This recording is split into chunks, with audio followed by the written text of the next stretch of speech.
NASCAR on Fox, ready to race in the Lone Star State. As the sun dips in the west, and Joey Logano's car gets raced out to its starting position. Both the Penske Fords had rear end issues in inspection, specifically rear end toe or skew. They had to both change the rear end housing, and then Logano's car back in inspection another time, and finally was released to the starting grid along with Brad Keselowski's. The other issue, Bobby Labonte, the 2000 Series champion, has the flu. Not sure if he'll be able to go the distance tonight. Stomach flu is bothering Labonte, as we otherwise are ready to race here in Texas. There's Bobby Labonte's car. He will start the race. He's in the car and ready to go. We're just not sure for how long. Well, this is not a race you don't want to. I mean, 500 miles here with the speeds we're running, you got to be in pretty good shape. You don't want to start the race not feeling well.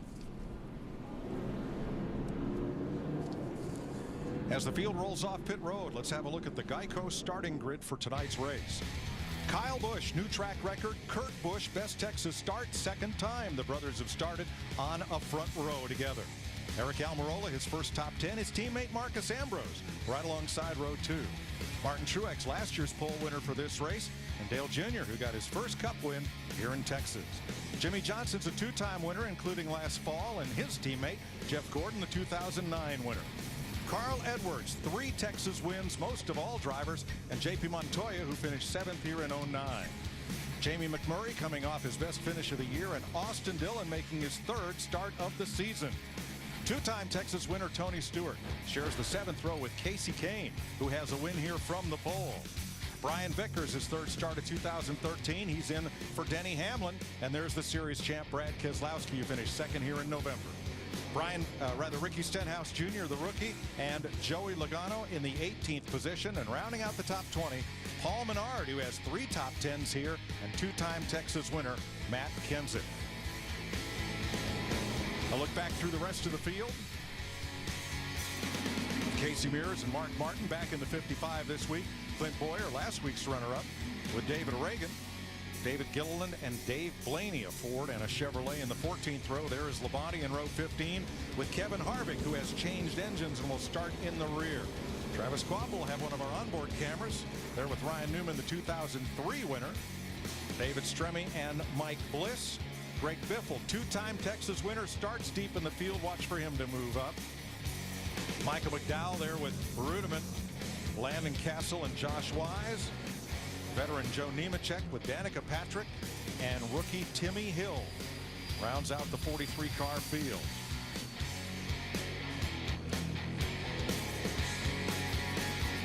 All right, Joey Logano rolls off.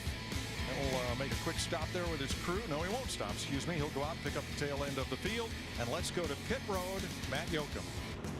Mike Dale Earnhardt Jr. has fond memories of the Texas Motor Speedway, the site of his very first Sprint Cup Series win back in 2000. Now Junior will start 6th in the grid, and he told me that basically from the time they unloaded, he's been very pleased with his 88 machine. And the most positive aspect of their package here at Texas, he said, is simply the car is so good near the end of a run. Should be good for later on tonight as he tries to score his first win since Michigan last summer. Chris Devoda? Well, Jeff Gordon is coming off his best finish of the year, a 3rd last week at Martinsville. He's up to 12th in points. Momentum is building. They have their car set up for the long run. They know it is typical to have long green flag runs here at Texas. It has been 4 years and 8 races since Jeff Gordon won at Texas. For Jeff Gordon, 8 is most certainly enough. Steve Burns? Well, Krista, Matt Kenseth loves the Texas Motor Speedway. He has 2 wins here.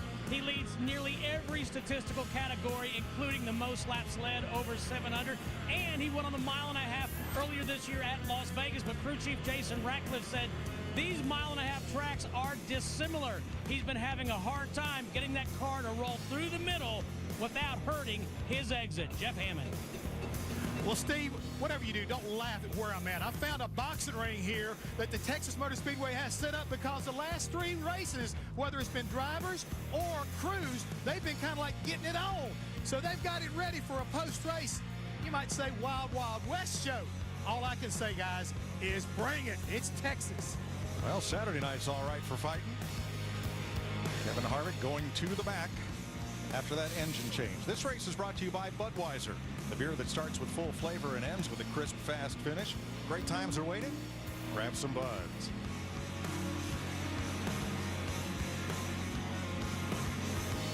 Beautiful cloudless day here in the Lone Star State.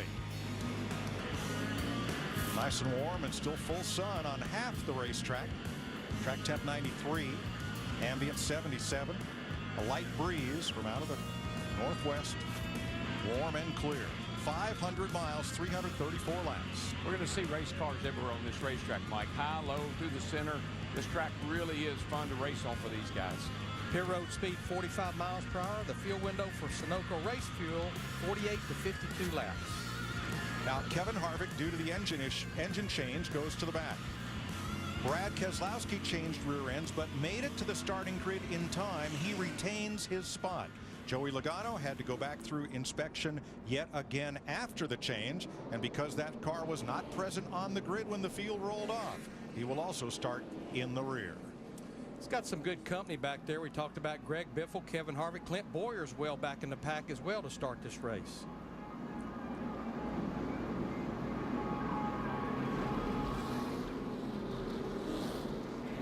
Go ahead, Tower. 22 will start in the rear for being late and not presenting himself on the grid in time. 10-4. Chevy SS pace car to pit road. Here they come, ready to race, Lone Star style. All right. Get up on your feet. Put your hands together. Boogity, boogity, boogity. Let's go racing, boys.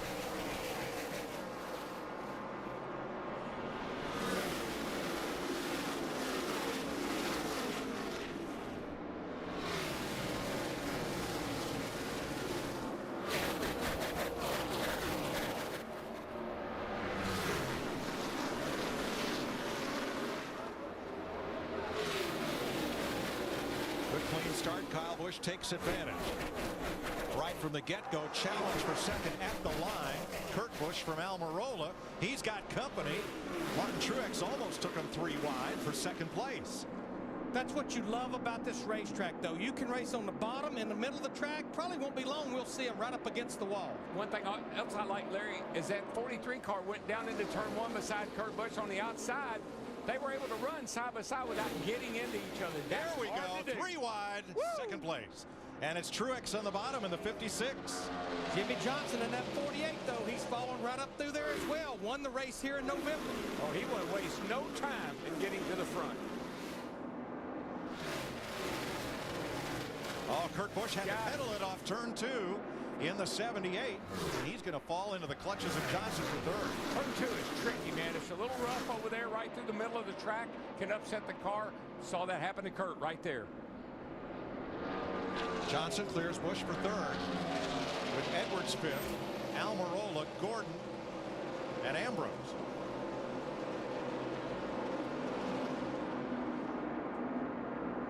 '18th position. That's Matt Kenseth on the inside of Paul Menard.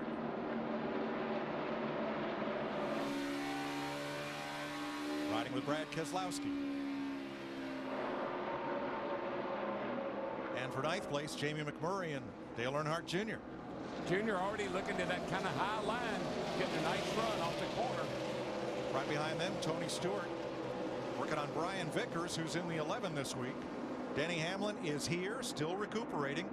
Supposed to be back in the car in a couple of weeks, but that's up to the doctors, not Hamlin. When you can run the bottom like you saw Brian Vickers do there, it's obviously the shortest way and the fastest way if you can get back in the gas. Not really surprised to see Brian Vickers moving up. He was awfully good in practice yesterday, but he was the first driver to go out in qualifying, and the track was at its worst. That 11 car has dominated this track before. Vickers and Earnhardt for 10th.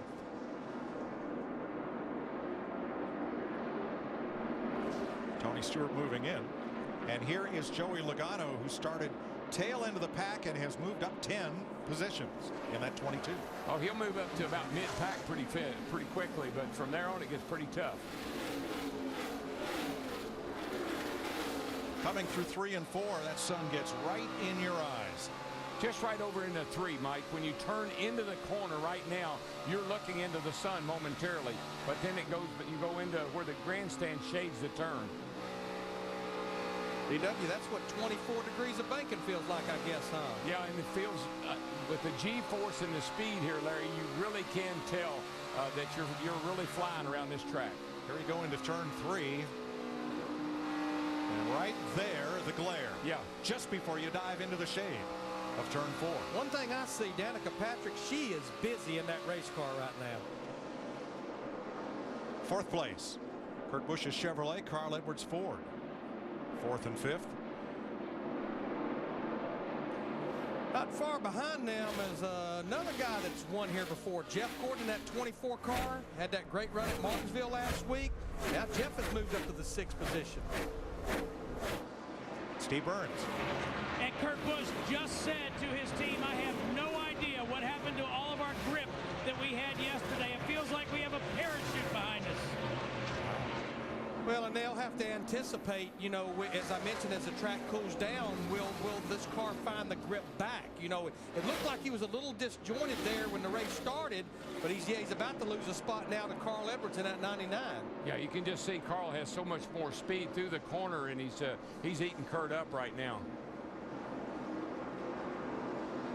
Right here, Carl gets back in the gas. One thing that Kurt might have figured out right there, Larry, he was running the bottom. Maybe he's going to have to move that car to the top, free it up a little bit, and get some speed out of it. And find that grip. Yeah.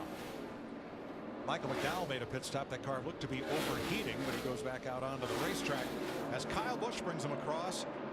2 seconds up on Martin Truex in just 10 laps. So I think that's it. Kurt made a nice decision, Larry. He went to he was running around the bottom. He moved up a little higher, and now he's able to maintain a better pace and keeping Carl behind him. And that keeps that thing wound up pretty good when you run a little bit higher up the racetrack. Doesn't bind it or bog it down as much. And remember, we do have a little higher gear. Not a lot, 10 points, but a little higher gear than what we had here last year.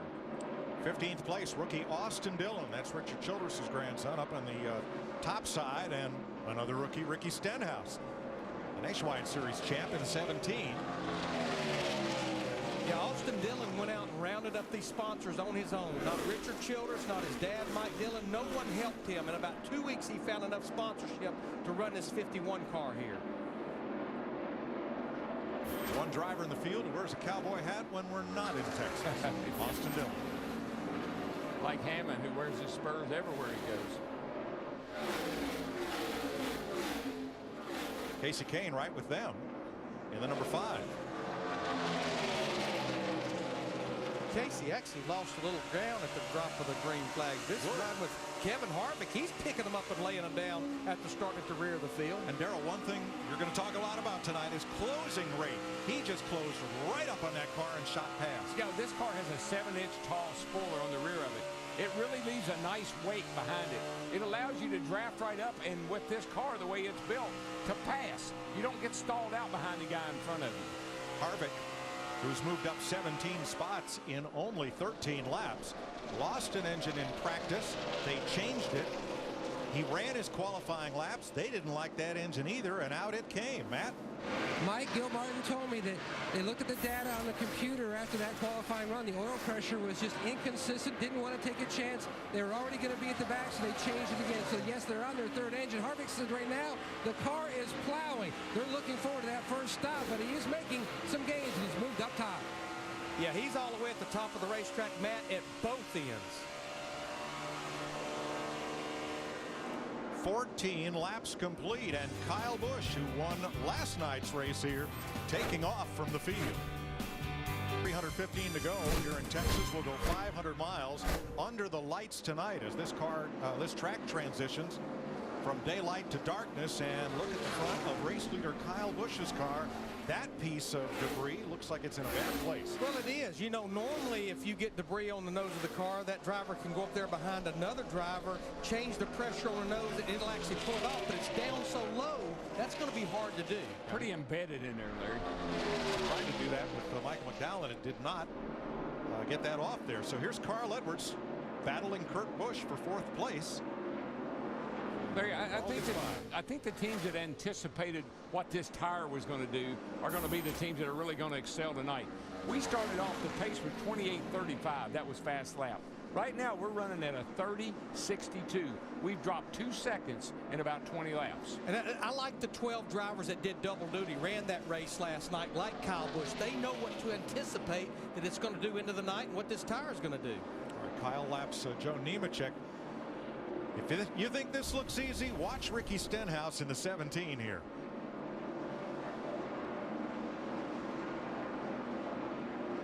Watch those hands inside the car. Watch it. Hang on to her, bud. It's a good thing he's an old dirt track racer. Look at that. Look at the mess it caused behind him. Yeah, Austin Dillon in the 51 got into the side of Clint Boyer in the 15 on the bottom. You'll see it here from Brad Keselowski's Ford EcoBoost cam. I'm sure that 51 got in the wall pretty good there. 51 struggling. That was a 96. 55's in front of you, still outside. That's just a chain reaction right there. The 17 gets out of shape. Probably pedaled it a little bit. You run up on him, and bam, you're in the wall. From that first camera angle, when you can read the right door numbers, that's not a good thing. They were racing for 16th place. That bit of debris closing up part of the grill opening on race leader Kyle Busch, as Montoya has to try to fend off Casey Kane in the 5 for 13th. Yeah, Casey Kane in the 5 dropped back a little bit when we dropped the green flag, but now it looks like he's starting to make his way. I don't know that he's getting better at some of the drivers he's racing with. They're starting to lose the handle. I tell you, Juan Montoya in that 42 car, he's going to wear the right side of his car out. He is as close to that wall as you can get without hitting it. Watch him right here, Larry. He just goes in and floats right up next to the wall. Jeff Gordon closes in on Kurt Busch. This would be for 5th place. Kurt's done a really nice job. I know he complained about his car on the start there, but he's done a nice job of finding a place where he can get the max speed out of his car. There we're about halfway through this fuel run here, and in these conditions at least, a little bit of shade, a little bit of sunlight, I guess they're now starting to get a pretty good read of what their car is going to do right now. Oh, I think so, Larry. You burn off about half a tank of fuel. Now the balance is about where it's going to stay. Tire pressures have come up about where they're going to be. You can really start to give some good feedback to your crew chief now about what the car needs. Kyle Busch just put J.J. Yaley, the 36th place car, 1 lap down. Matt. Mike, just under a 2-second lead for Kyle Busch. Now he is aware of the debris on the front. Dave Rogers, the spotter, and Kyle have had conversation about it, so he is keeping an eye on the gauges. Right now he says the car has gone from tight loose to now it's just absolutely loose on exit. His lap times, though, mirror that of the 56 of Truex, and his spotter continues to tell Kyle exactly what lane Truex is running, so that way Kyle can adjust. Well, hopefully he doesn't have to adjust for temperature, because you see the black grill opening. Roughly 60% of that across the middle is covered by tape. There's a thin open slit at the top and one at the bottom that is covered by that piece of debris as Martin Truex trying to close in. Yeah, I've been watching the score monitor, but more importantly, I've been watching Martin Truex Jr. in that 56 car. He is hugging the bottom of the racetrack through both ends. Back at 7th, that's Brian Vickers. Toyota going around the outside of the Ford of Eric Almirola, who started 3rd. You know, thinking about Brian Vickers, he's going to be standing in for Denny Hamlin, who will be out probably for a few more races. No one knows what, probably more than Brian Vickers, what it feels like to be on the outside looking in. A couple of years ago, he had to step out of the race car because of blood clots, so he truly knows what it feels like. Yeah, and he's so excited about the opportunity to drive this 11 car. He drives in the Nationwide Series for Joe Gibbs, and now he gets a chance to drive this 11 car. It's like bringing in a backup quarterback. He knows the system. He knows how to communicate with Darian Grubb. It's a good opportunity for Brian right here. What Brian wants more than anything is to be back in the Sprint Cup Series full time. And signs are looking toward that happening in 2014. The way he's been performing, there's no question. By next year, he will have a full-time Cup ride. Possibly in a 55 car. It's a good chance. 29 laps complete. Kyle Busch has led them all. I'm Miss Sprint Cup, and you're watching the NASCAR Sprint Cup Series on Fox. Watching the lap times on the 18 and the 56 Truex there. Truex is a tick quicker on some laps, but they're pretty even on most laps. Kenseth slid up the racetrack and really had to rein it in to keep from getting up into Ambrose there. Matt Kenseth started back in the 18th position in that 20 car. He's now cracked the top 10 up to the 9th position. Been fast every race this year so far in 2013. This is a Matt Kenseth kind of race and racetrack, really. This is a long afternoon right here. 500 miles, boys. You got to pace yourself just a little bit. 38 laps in, our Toyota top performers. There's Kenseth in 9th. Kyle Busch, your race leader. Truex 2nd. And Brian Vickers 3rd. There is debris on the front straightaway, and that puts us under caution for the first time tonight. At 37 laps.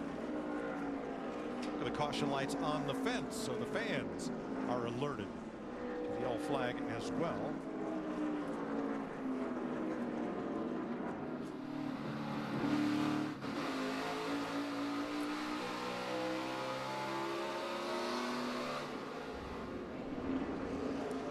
Josh Wise will be the Aaron's lucky dog on this first caution of the night. You don't need credit. All you need is Aaron's. So he'll be back on the lead lap. 39 laps into this run here since the drop of the green flag. The strategy will be simple. 4 tires and fill me up with Sunoco race fuel. We still have, though, 33, 32, 33 drivers on the lead lap. I guarantee these guys right here, they're going to get a workout tonight, these pit crew members. Very timely. Did you see that crew member with that lug nut in his mouth? Just in case. And here's Denny Hamlin, a reluctant spectator, still recovering from his California crash. And we'll check with the doctors this week, but we anticipate it's still going to be several weeks before he is back in his office right here inside the number 11. He's getting around pretty good. I see him on top of trucks, up on the pit box. He's getting around pretty well.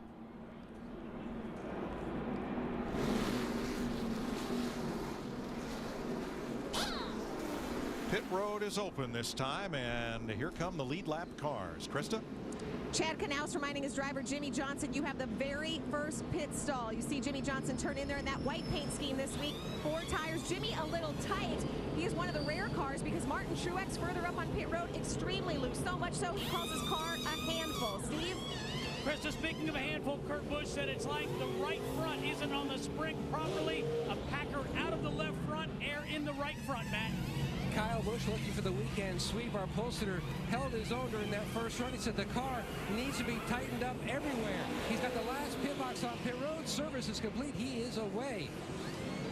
It appears having that first pit box coming in that Krista talked about really paid off for Jimmy Johnson. The real loser, you don't even see him here, Eric Almirola in that 43, all types of problems. So we're under the first caution flag of the afternoon here in Texas. You're watching NASCAR on Fox. On pit road. It's a very wide pit road here, but not a lot of room to work with. Watch Jeff Gordon come out of his pit stall around Travis Kvapil. Yikes. Woo, that's close. Excuse me. Not as close a call. Watch the light blue 43 of Almirola as Harvick comes over into Mark Martin, who squeezes Almirola out into the grass. Eric came into the pits 8th and came out 27th. Well, that was a classic case of 33 drivers on pit road at one time, but you can see right here they had issues actually on the stop. I think Eric overshot the pits. I think a lot of the driver time, though, had to do with what we saw with him leaving pit road, so he's going to restart now back in 19th position, was in the top 10. David Stremme and Mike Bliss took the wave around to get their lap back from race leader Kyle Busch as we get set to go back to green. Busch and Jimmy Johnson on the front row. Martin Truex with Jeff Gordon. David Reagan up for 5th with Brian Vickers. Edwards, Kenseth, Earnhardt, McMurray, the top 10. We're back under green.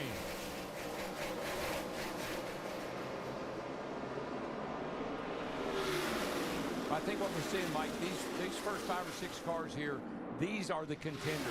These are the guys that are going to be up front all night long. Here goes Martin Truex making a great run off turn 2. Truex sat on the pole here last year for this race, led a lot of laps. Oh, trouble down the back. 2 cars in the wall, turn 3. One of them is Ricky Stenhouse sliding backwards, and the caution is out.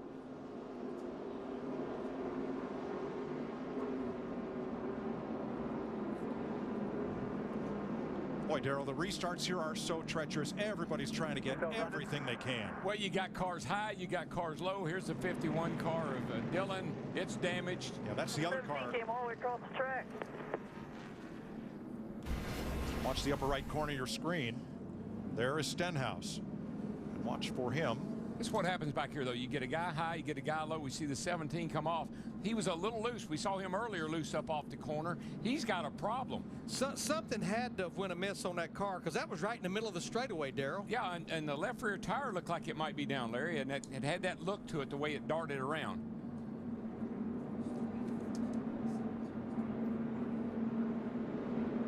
Now, he is letting that car he's backing that car up like that to get down off the racetrack. It's coasting, but he's getting it down off the racetrack, out of the way and out off the track. Both cars ended up in the wall. Stenhouse has taken his to the garage.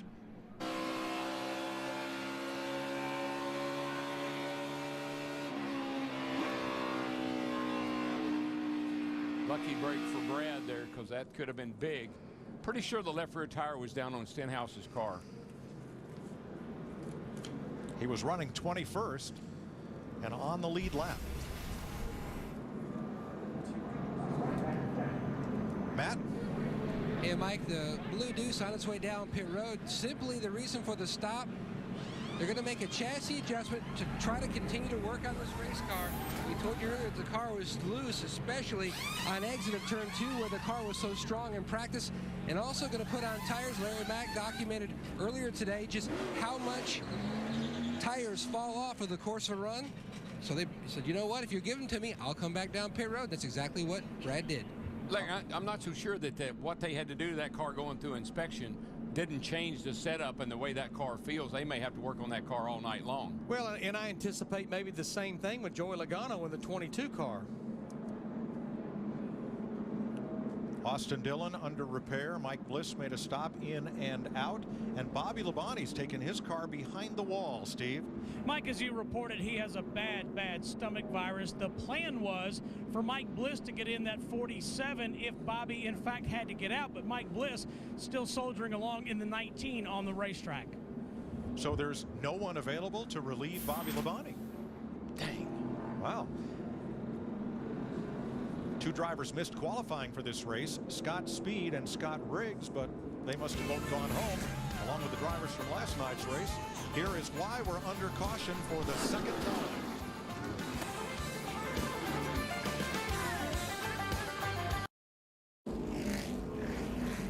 While you're watching NASCAR on Fox, prime time in Texas, and time for a race break under the second caution of the evening. The sun officially going down in about 35 minutes or so, and it's already may have set for rookie Ricky Stenhouse Jr. repairing his car. Came in 15th in points. Yeah, he cut a left rear tire, it looks like, Chris. You can see on the back straightaway the thing starts to wiggle with him. You got to wonder if, look at all that traffic. Maybe when they threw the green flag, there was some contact. You see a little tire mark there on the left rear of the car anyway, and maybe cut that tire down. Let's check in with Steve Burns. He's standing by with Ricky Stenhouse Jr. Yeah, Chris, back in the garage, a lot of work going on to this Best Buy car. What made that car turn dead left on you, Ricky? I think we cut a left rear tire. Got really loose in 1 and 2, but we had been a little loose, so I didn't really think anything of it, but I think it cut the left rear tire down and just spun out. So tough break. I'd like to see how our Best Buy Ford Fusion would have ran, under the lights, but I thought it was pretty good on that side of the track with where the sun was down. But I guess we'll get back out there and ride around. All right, thanks, Ricky. Mike Joy. Thanks, Steve. J.J. Yaley got the free pass on this, the second caution flag of the night. 47 laps complete. Michael McDowell's car has gone to the garage. Austin Dillon has been under repair. He was speeding down pit road. They're holding him for running the paddle at the end of pit road. And we're back to green with Martin Truex, Kyle Busch, Jimmy Johnson, and Brian Vickers up front.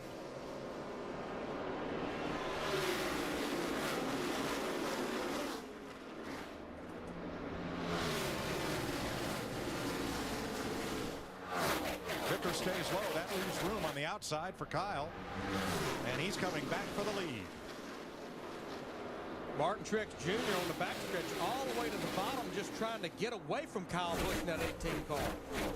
You know, Larry, we talked about Martin Truex in practice yesterday about how I'm tired of racing for points. let's forget points for a while. Let's go out and try to win some races. He said that's a good remedy they got going on tonight. Yeah, been fast, just a lot of bad luck. 25th in the points, and looks like to me so far the new approach is working. Yeah, the points will come. Win races, the points will come. Jamie McMurray, Carl Edwards fighting for 7th. Marcus Ambrose right with them, then Kurt Busch and Dale Jr. The 1 car's got a little pep in his step. Had a great run last week at Martinsville. Bono Mannion, the crew chief, they're doing a pretty good job right now. How about Kevin Harvick in that 29 car? Remember, started at the tail end of the field, and he's up there trying to get to the top 10 now as we ride with him down the backstretch. And right off the restart, well, that's when Harvick seems to be at his best. Well, that's what these cars are really good at. You can put them in places they've never been able to put these cars before. The closing rate is huge. You get by a guy, you don't have to hang beside of him. That's what makes this car so fun to drive. Tony Stewart to the outside of Mark Martin, and Logano right with him. This is a battle back about 19th and 20th. Well, those two, the 14 and 22, there's been a war of words there and a scuffle the last couple of weeks. Why you have so much trouble off turn 2 over there, Mike, is because we just saw with Mark Martin and Tony Stewart. When you're on the bottom, you need that outside groove to kind of let the car slip up into. If it does and the other guy's there, it's big trouble. Pat? Mike Stewart started 13th earlier in the race. He was tight on both ends of the racetrack, and then the car started to go free out entry. They made a chassis adjustment on that stop, but now he's saying that the car, the splitter, bottoming down in turns 3 and 4. Well, the car is going to get faster, and you're going to travel more, and that front splitter, you're seeing it right there on the bottom. See the yellow part there on Joey Logano's car at the bottom? That thing will start hitting the racetrack. 54 laps complete. The sun dipping a little lower in the sky. Jeff Hammond. Well, Mike, right now I'm down here in 1 and 2, and I've been watching cars go through here. And like Larry Mack was talking about, the faster they go, the more they seem like they're hitting the racetrack. Very rough through this end of the racetrack. And guys, I don't want you to forget, you take a quick look, this wind is kind of jumping around here. All of a sudden, it's gusting crisscross around across this racetrack. I think, again, some of that may be giving these drivers a fit. And Jeff, that's what also will start blowing debris around. We've already seen debris on the front of Joey Logano's 22 car as well as Kyle Busch's 18 car.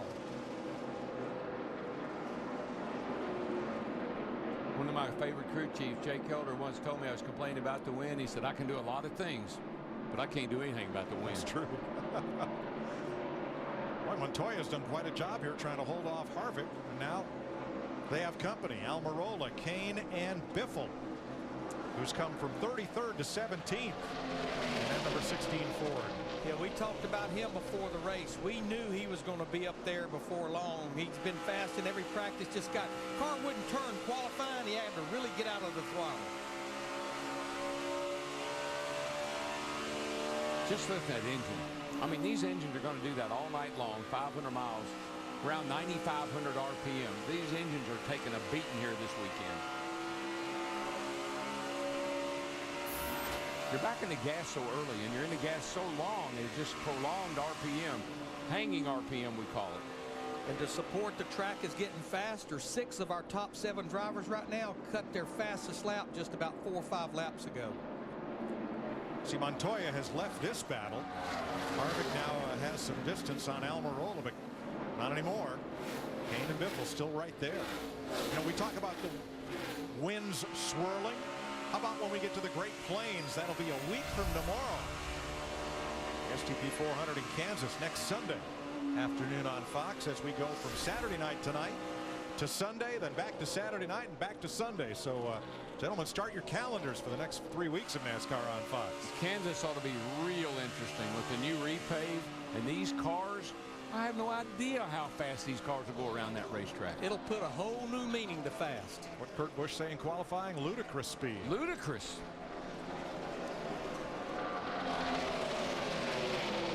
Greg Biffle has gotten past Almirola, continuing his march to the front. From 33rd to 16th, he's halfway through the field in just 58 laps. And only the 8 of 2 cautions. Well, you know, this is a Biffle kind of track. We call Biffle a wheelman, and this is right in his wheelhouse. Kevin Harvick, that 29, just like before the first caution, all the way up at the top of the racetrack, and he is making some hay up there.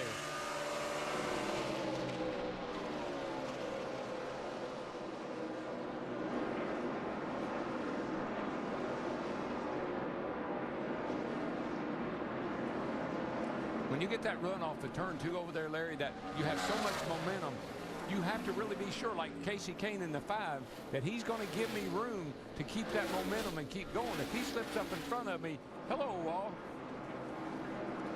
And Harvick's gaining. Kane's going to have to give him a spot.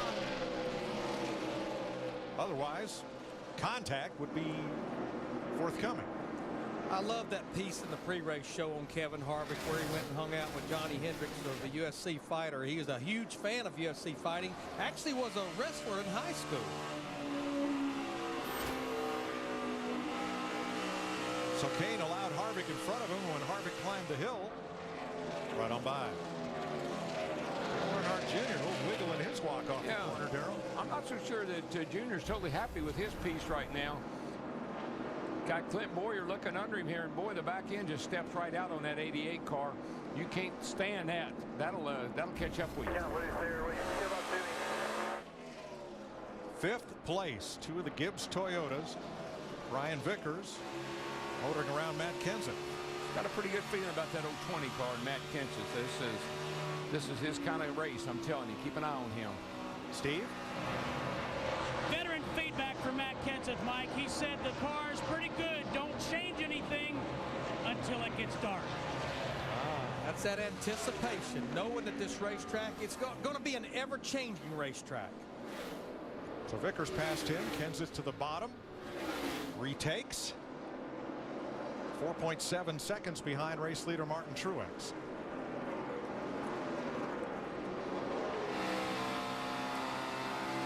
Jeff Burton selected that dark visor to start the race. I got to believe that's a tear-off, Mike. I got to think that when the sun goes down, it gets dark and the lights come on, we look in here again, and I'm pretty sure it'll be a tear-off that they can go to a clearer visor.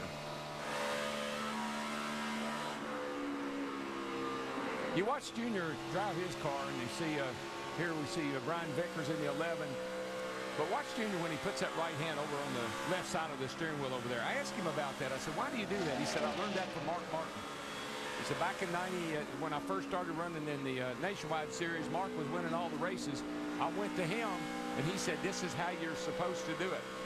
He said, that's how I've done it ever since. And it's a little different, kind of unique, but it's kind of old school.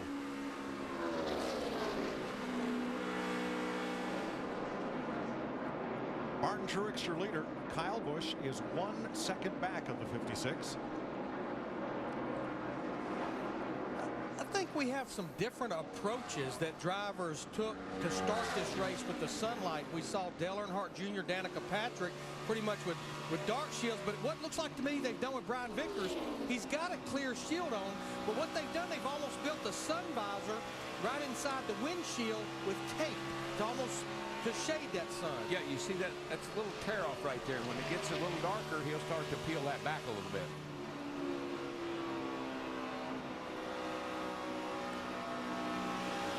We're not far from this track going through maybe what we'd call the first transition. It's still daylight, but we've lost the sunlight on about everything but the back straightaway. Yeah, this is about the time of night, Larry, when we blistered this track with a new track record last night. 196.7 miles an hour around this little racetrack. Oh my, I'm still in shock.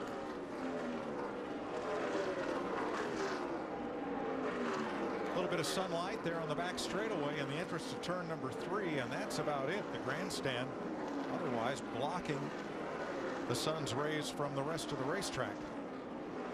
67 laps, 100 of 500 miles in the books. Only 3 leaders tonight. David Reagan for 1 lap, and it's been all Kyle Busch and Martin Truex.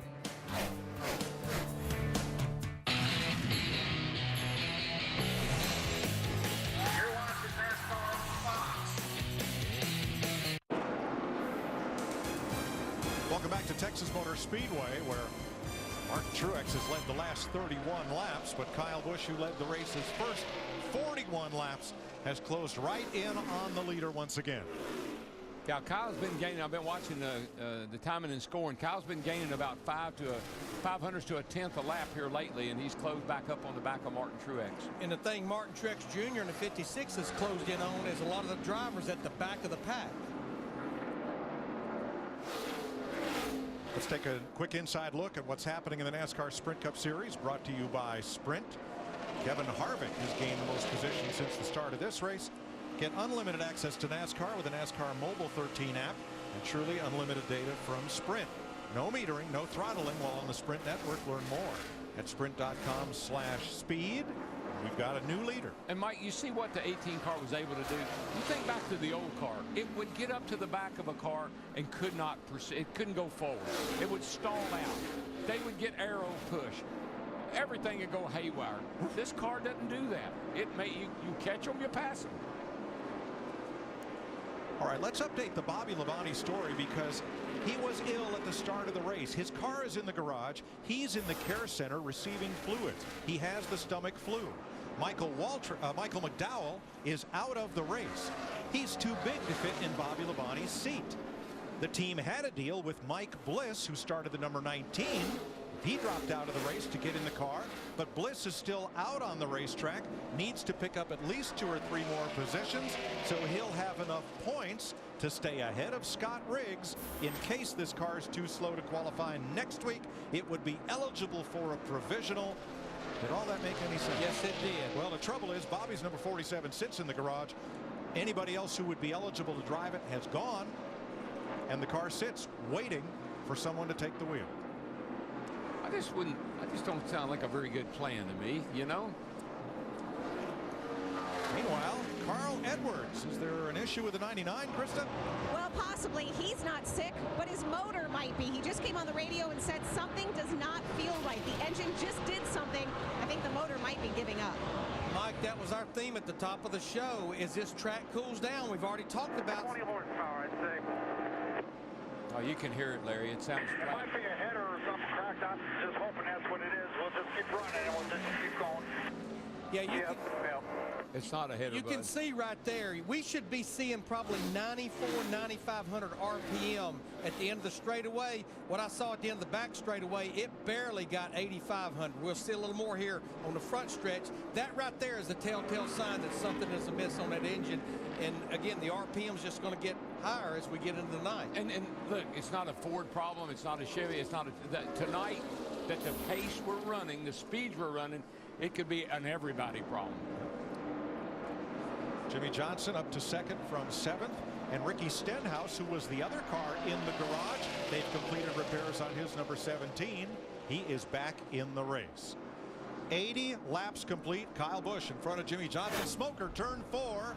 Caution is out, and that is Stenhouse. Outside. Clear. That may have been a tire rub on Stenhouse's car. He just got back out there.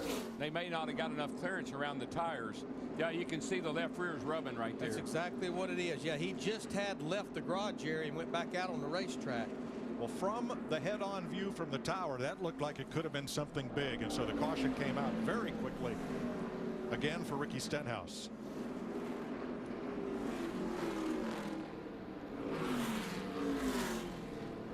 Yeah, when you have a car come out of the garage, you can see the amount of repair that's been done to the car. It could have been an oil line. That's what the biggest fear is. Maybe that's a loose oil line, or maybe something broken under the car that they didn't repair, but obviously it wasn't. It was a tire, but they didn't know that. It would be rare you would see a tire rub create that much smoke. I have to believe that's what NASCAR was thinking. Josh Wise right behind Kyle Busch. He is the first car 1 lap down. He'll get the free pass on this, the 3rd caution flag of the night. Not only is that a fear for NASCAR when a car comes out of the garage, that's one of the worst things about a driver. When you first go back out on the track in a car that's been wrecked, did they get everything tight? Did everything get lined back up or properly? How fast can I go in this car? You know, the Labonte situation makes me think of Dick May. Longtime journeyman driver from Watertown, New York, and everybody's favorite relief driver. Dick never tore up anybody's car, and he was usually available. One day at Dover, Delaware, he drove 5 different cars. They all fell out from under him. I don't believe he finished that race. Krista, pits are open.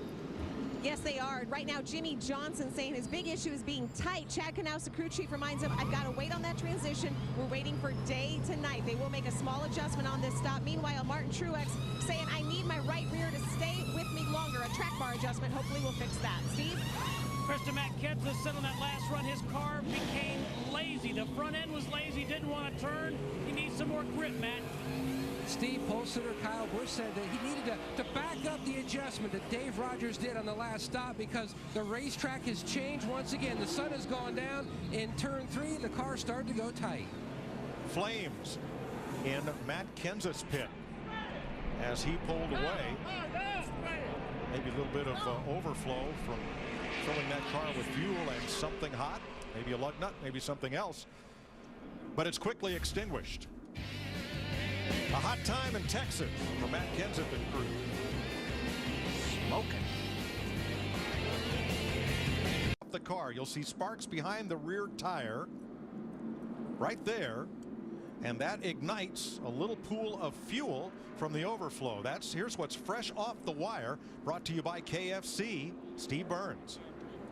And I checked down here in the pits, Mike. These guys are tough guys. John Eicher is the guy you saw, the gas man that just went over the wall. There's a shot of John. And I said, "Are you all right?" And he went, "Yeah, I'm fine." He goes, "You don't need to talk to me." But there's a couple other guys watching the replay. So a little bit of excitement down here in the 20, but they're tough guys.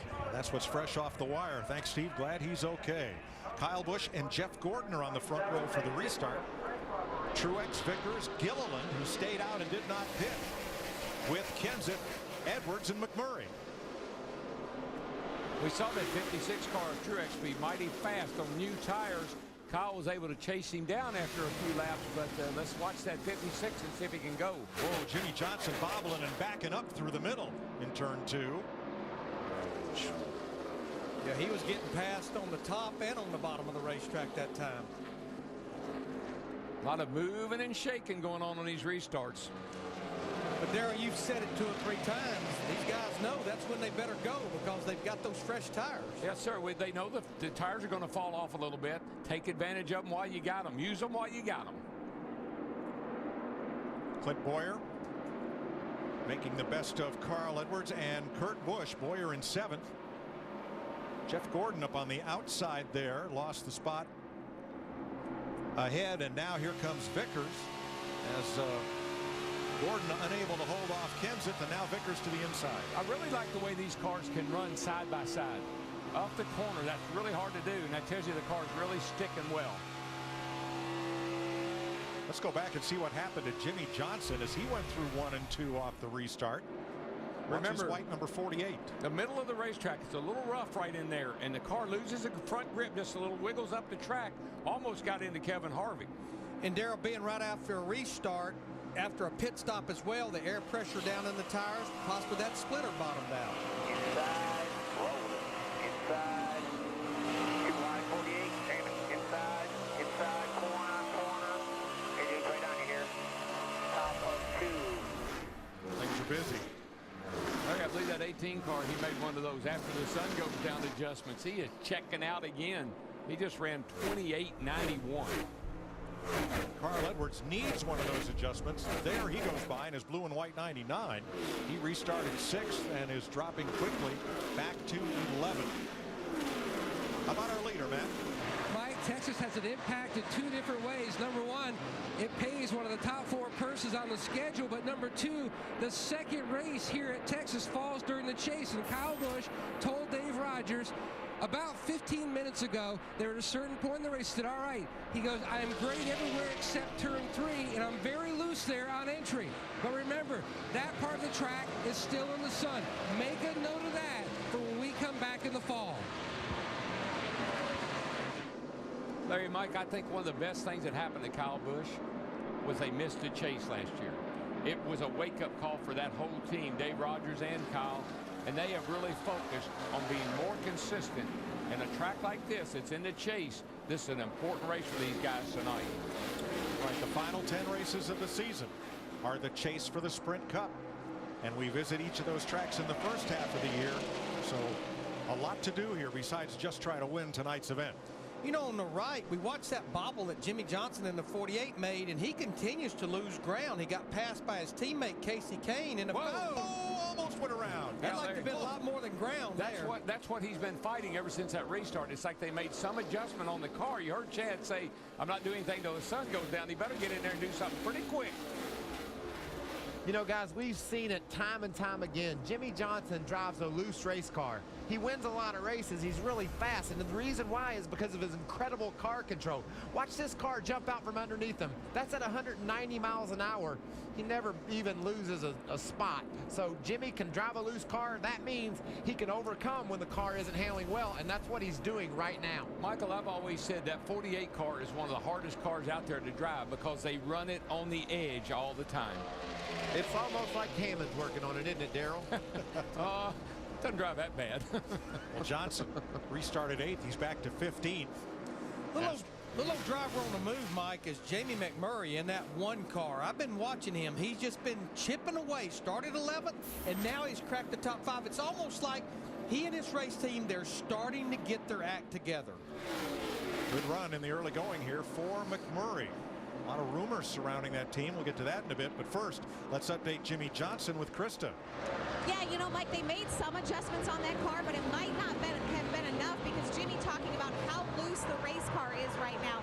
Earlier, Chad had talked about wanting to wait to take the big swing until it got dark. Right now, Jimmy coming on the radio and saying, it is just so loose. I am skating or losing so much ground while others are gaining. Chad reminding him, it's track position too. You've got to get to where they're not racing. Jimmy reminding him, that's easier said than done. I wonder if Chad was watching what happened off of turn 2 over just a second ago.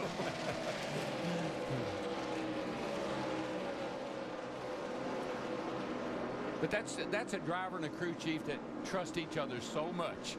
Jimmy knows, Chad, here's what's going on. I got a problem, and Chad knows I got to fix it, and he will. They're starting their 12th season together. Unprecedented, really, when you think about it in this sport.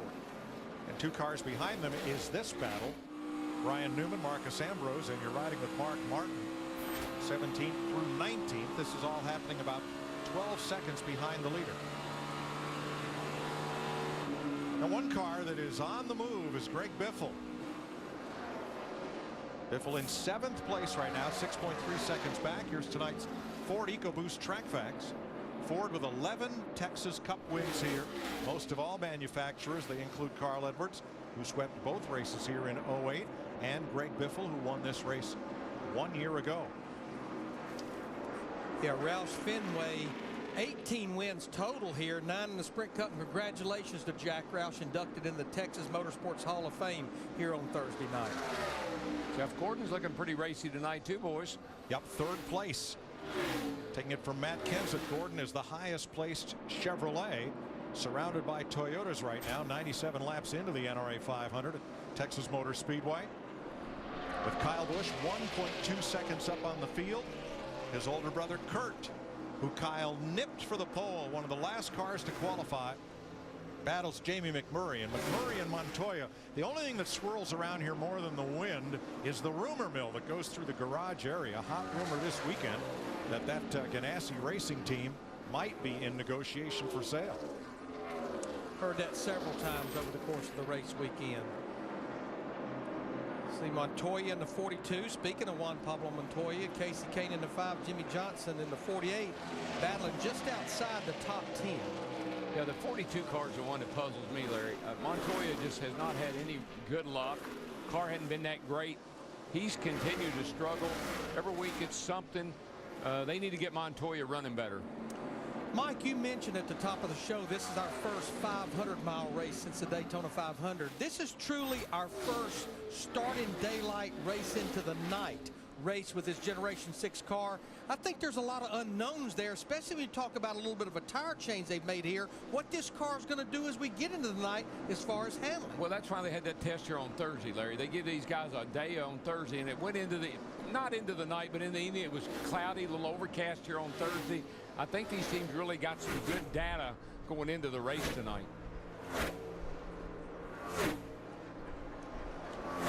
100 laps in. Kyle Busch's lead constant over Martin Truex Jr.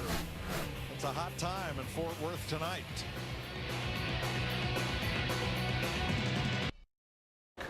Martin Truex has taken 0.2 of a second from Kyle Busch's lead. As Busch works traffic, it's now 1.5, first to second. Jeff Gordon, Matt Kenseth, Kurt Busch are the top 5. Still 31 cars on the lead lap, and grip, how these cars stick in the corner, continues to be and will be an issue all evening. Jeff Hammond. Well, Mike, you guys keep talking about the grip of the racetrack and how much fun these guys are having with this new race car. So with the help of the Ford Racing Tech cutaway car, I want to show you one of the reasons I believe that this is happening this year. A little bit different than years past. NASCAR used to let these guys run a rear sway bar and skew the back end. We talked about the car's dog tracking. Well, now what they're allowed to do is run rear camber. They can run as much as 3.5 degrees as far as positive in the left or negative in the right. And what does that really mean, folks? It really means that what we're doing is we're actually going to be putting more rubber to the racetrack itself. That means the contact patch in the rear of these cars is actually gripping the racetrack better than ever before, and the drivers like it. They feel more confident driving off in the corners and putting the power back down, exiting the corners. So which means, hey, we're having fun and we're running a lot faster. And one of the things that was a huge concern when the season started was that camber in those rear tires and how the axles and drive plates, the running gear in the back, was going to handle that, and if there was going to be a problem. And so far, with the speed of these cars, and we've been to Martinsville, we've been to Bristol, we've been to Daytona, we've had absolutely no issues. Yeah, it's been a lot like so many other things that we were a little bit apprehensive about, like electronic fuel injection, but we don't even talk about it today because it's kind of a moot point.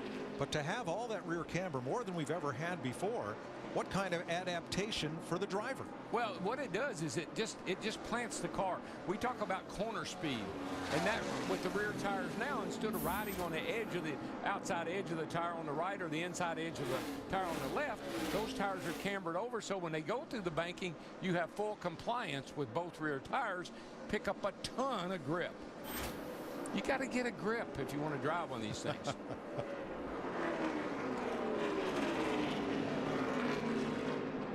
Well, one driver who's been hunting grip is Danica Patrick. She is now 2 laps down in 35th after starting 40th. Cars moving all around, trying to keep the power down. Just do the best you can. I'm trying. Have a nice work, guys. Thank you. I know you've been moving around trying to find something that works for you, so just keep that up. Yep, copy. And there's your rookie battle right there. Stenhouse in the 17, Patrick in the 10. Stenhouse has been in the wall and in the garage. He's 39 laps down.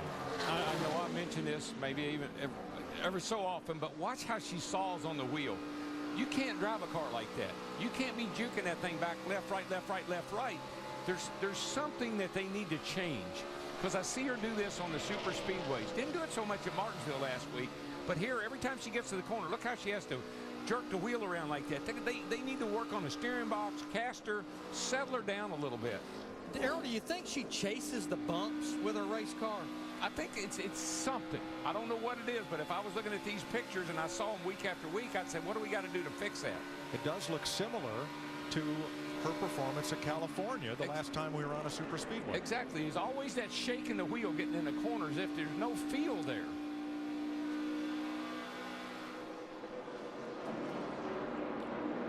Race leader Kyle Busch has been out front for 79 of the 114 laps. Took the lead from Martin Truex, took it back a bit ago, and now he's stretched Truex by 2.2 seconds with Jeff Gordon third, Matt Kenseth, Kurt Busch the top 5. Boy, I've been watching Dale Jr. in this 88 car, and all of a sudden he is rim riding. I mean, right out next to that wall. I don't know if he hadn't touched it a time or two, but he is picking them up and putting them down right now. He just went by Greg Biffle. And that car has really come alive in that high groove. And Greg Biffle in that 16, I was watching him early in this run, and he was catching guys so quick you almost couldn't find a place to go by him.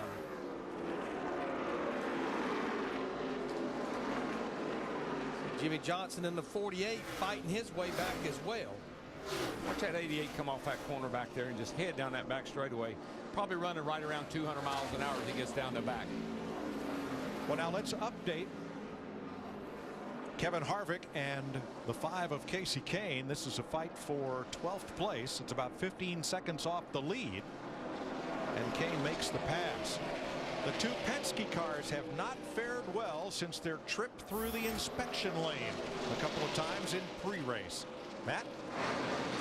And Mike, Joey Logano, who qualified 18th, but as you mentioned, had to start at the back.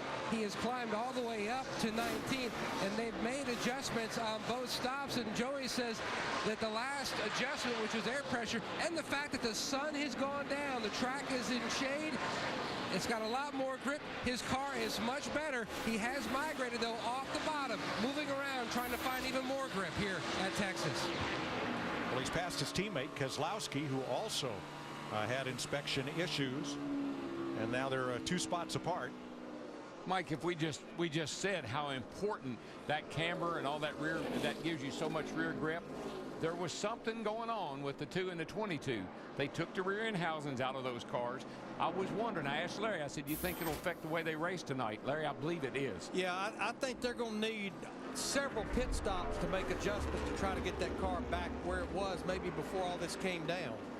Ironic, isn't it, that last year Brad Keselowski called out another team for possible rear end irregularities, which were never found. And now here's the Penske team having a tough time in inspection, and Brad working hard to stay in the top 20 here at this point. Yeah, I mean, that's a driver that's got his hands full. That's a car that is not in the racetrack, and it's all over the place, and he's doing a whale of a job just to keep it out of the wall. Matter of fact, I thought I was looking at Danica at his steering wheel there for a second, the way he was fighting that thing. He's like fighting bees up in there. Keselowski 19th, Logano 18th. And everybody trying to chase down Kyle Busch.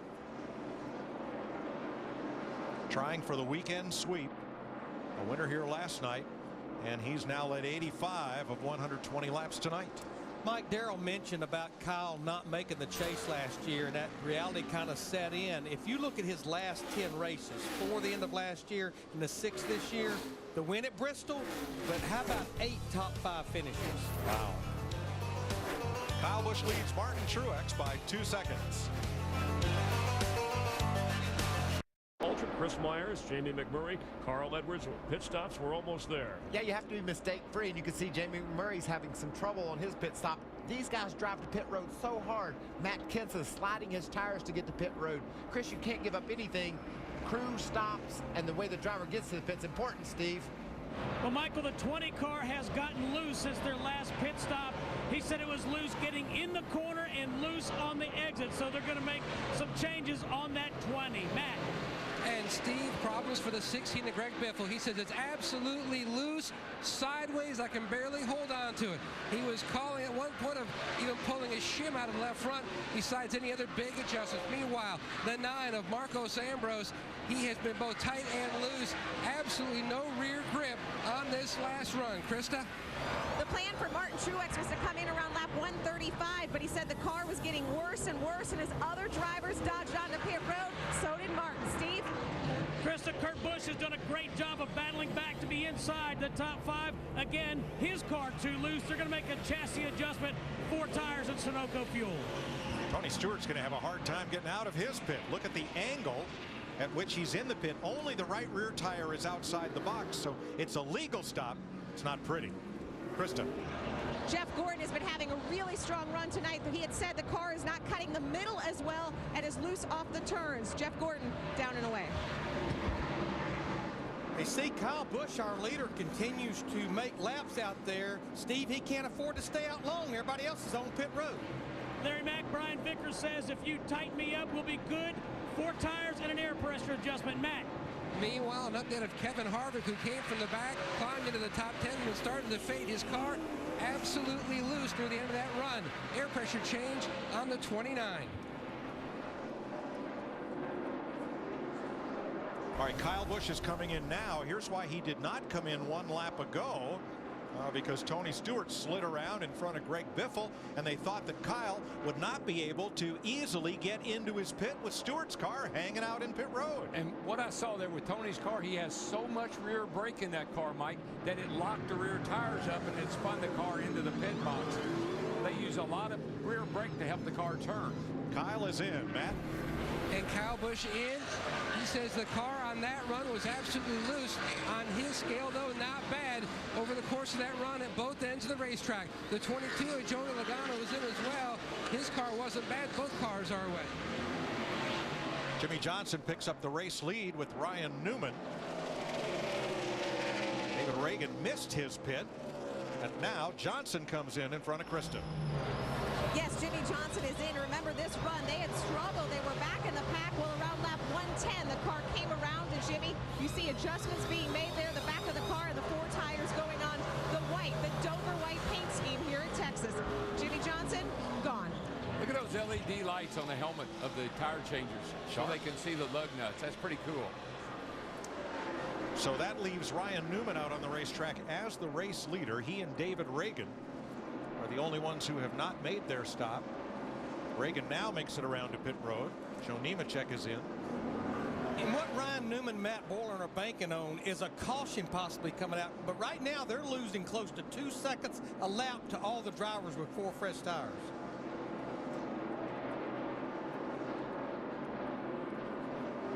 Now we're told that the Tony Stewart pit stop is under review. We'll look at that. The NASCAR officials are, as Newman, Stewart's teammate, brings his Chevrolet off the racetrack, and he'll be the last car to pit in this sequence. We know Stewart's not going to get any style points for that pit stop. We know that. Steve? Ryan Newman's been loose since the drop of the green flag, Mike. They're going to give him 4 tires fuel. They'll make an air pressure adjustment. They'll also make the chassis adjustment. They just can't get that 39 tightened up.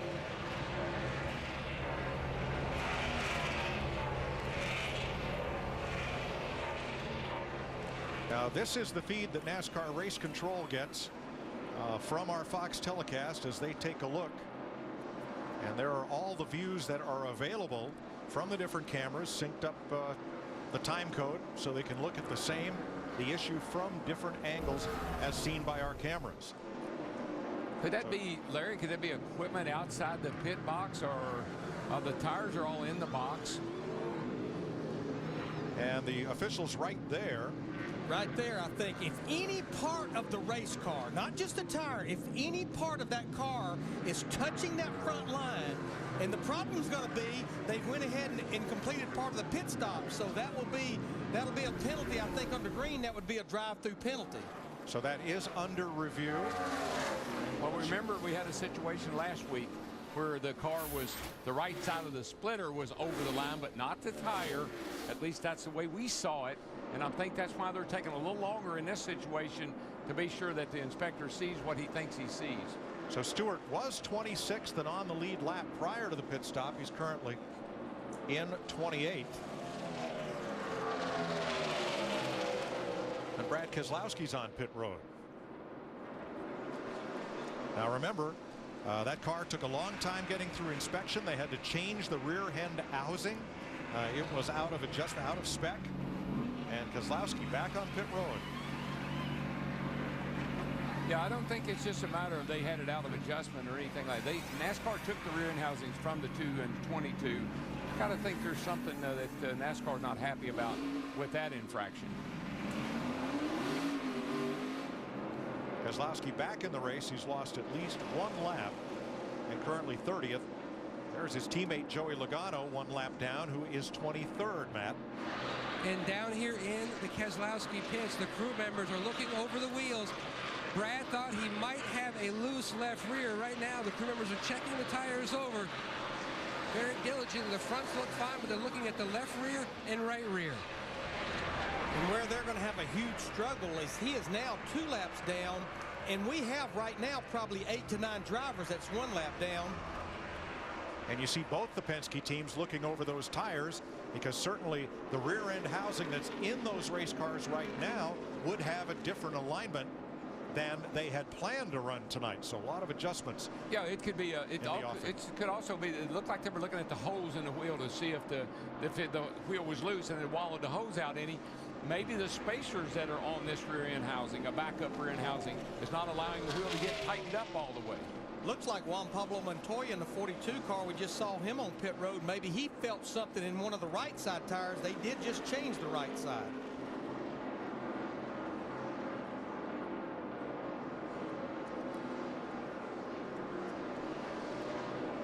So Kyle Busch came into the pits with a 2.9 second lead over Martin Truex. He now has a 3.6-second lead over the new second-place driver, Jeff Gordon.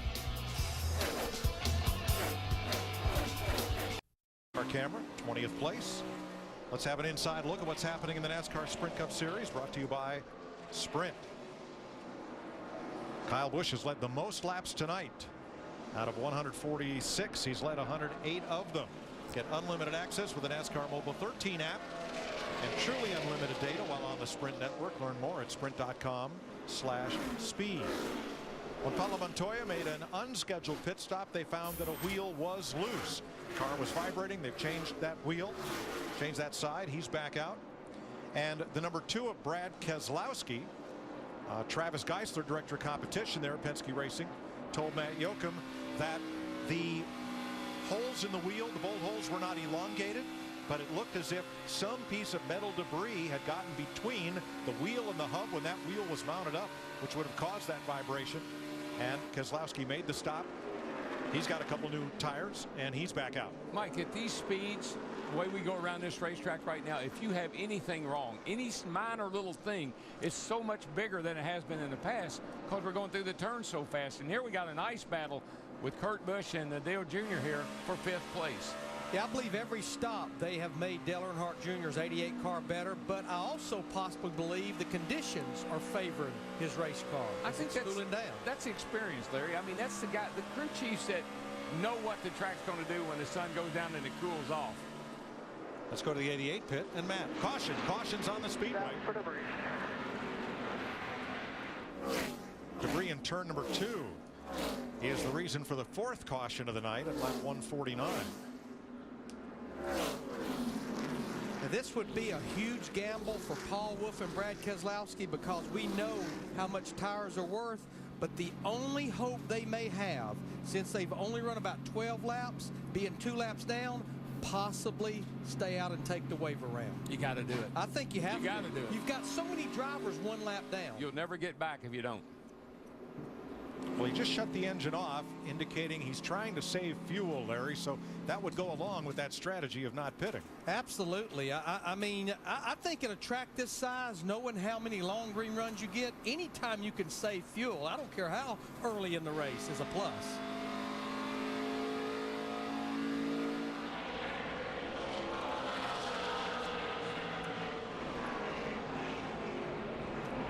Pace car has the field in tow in the back straightaway. And Kyle Busch's lead of 2.8 seconds over Jeff Gordon is erased with this caution flag. 20 cars on the lead lap. 19 on the lead lap. It'll be 20 as Joey Logano gets the free pass on this 4th caution flag of the night.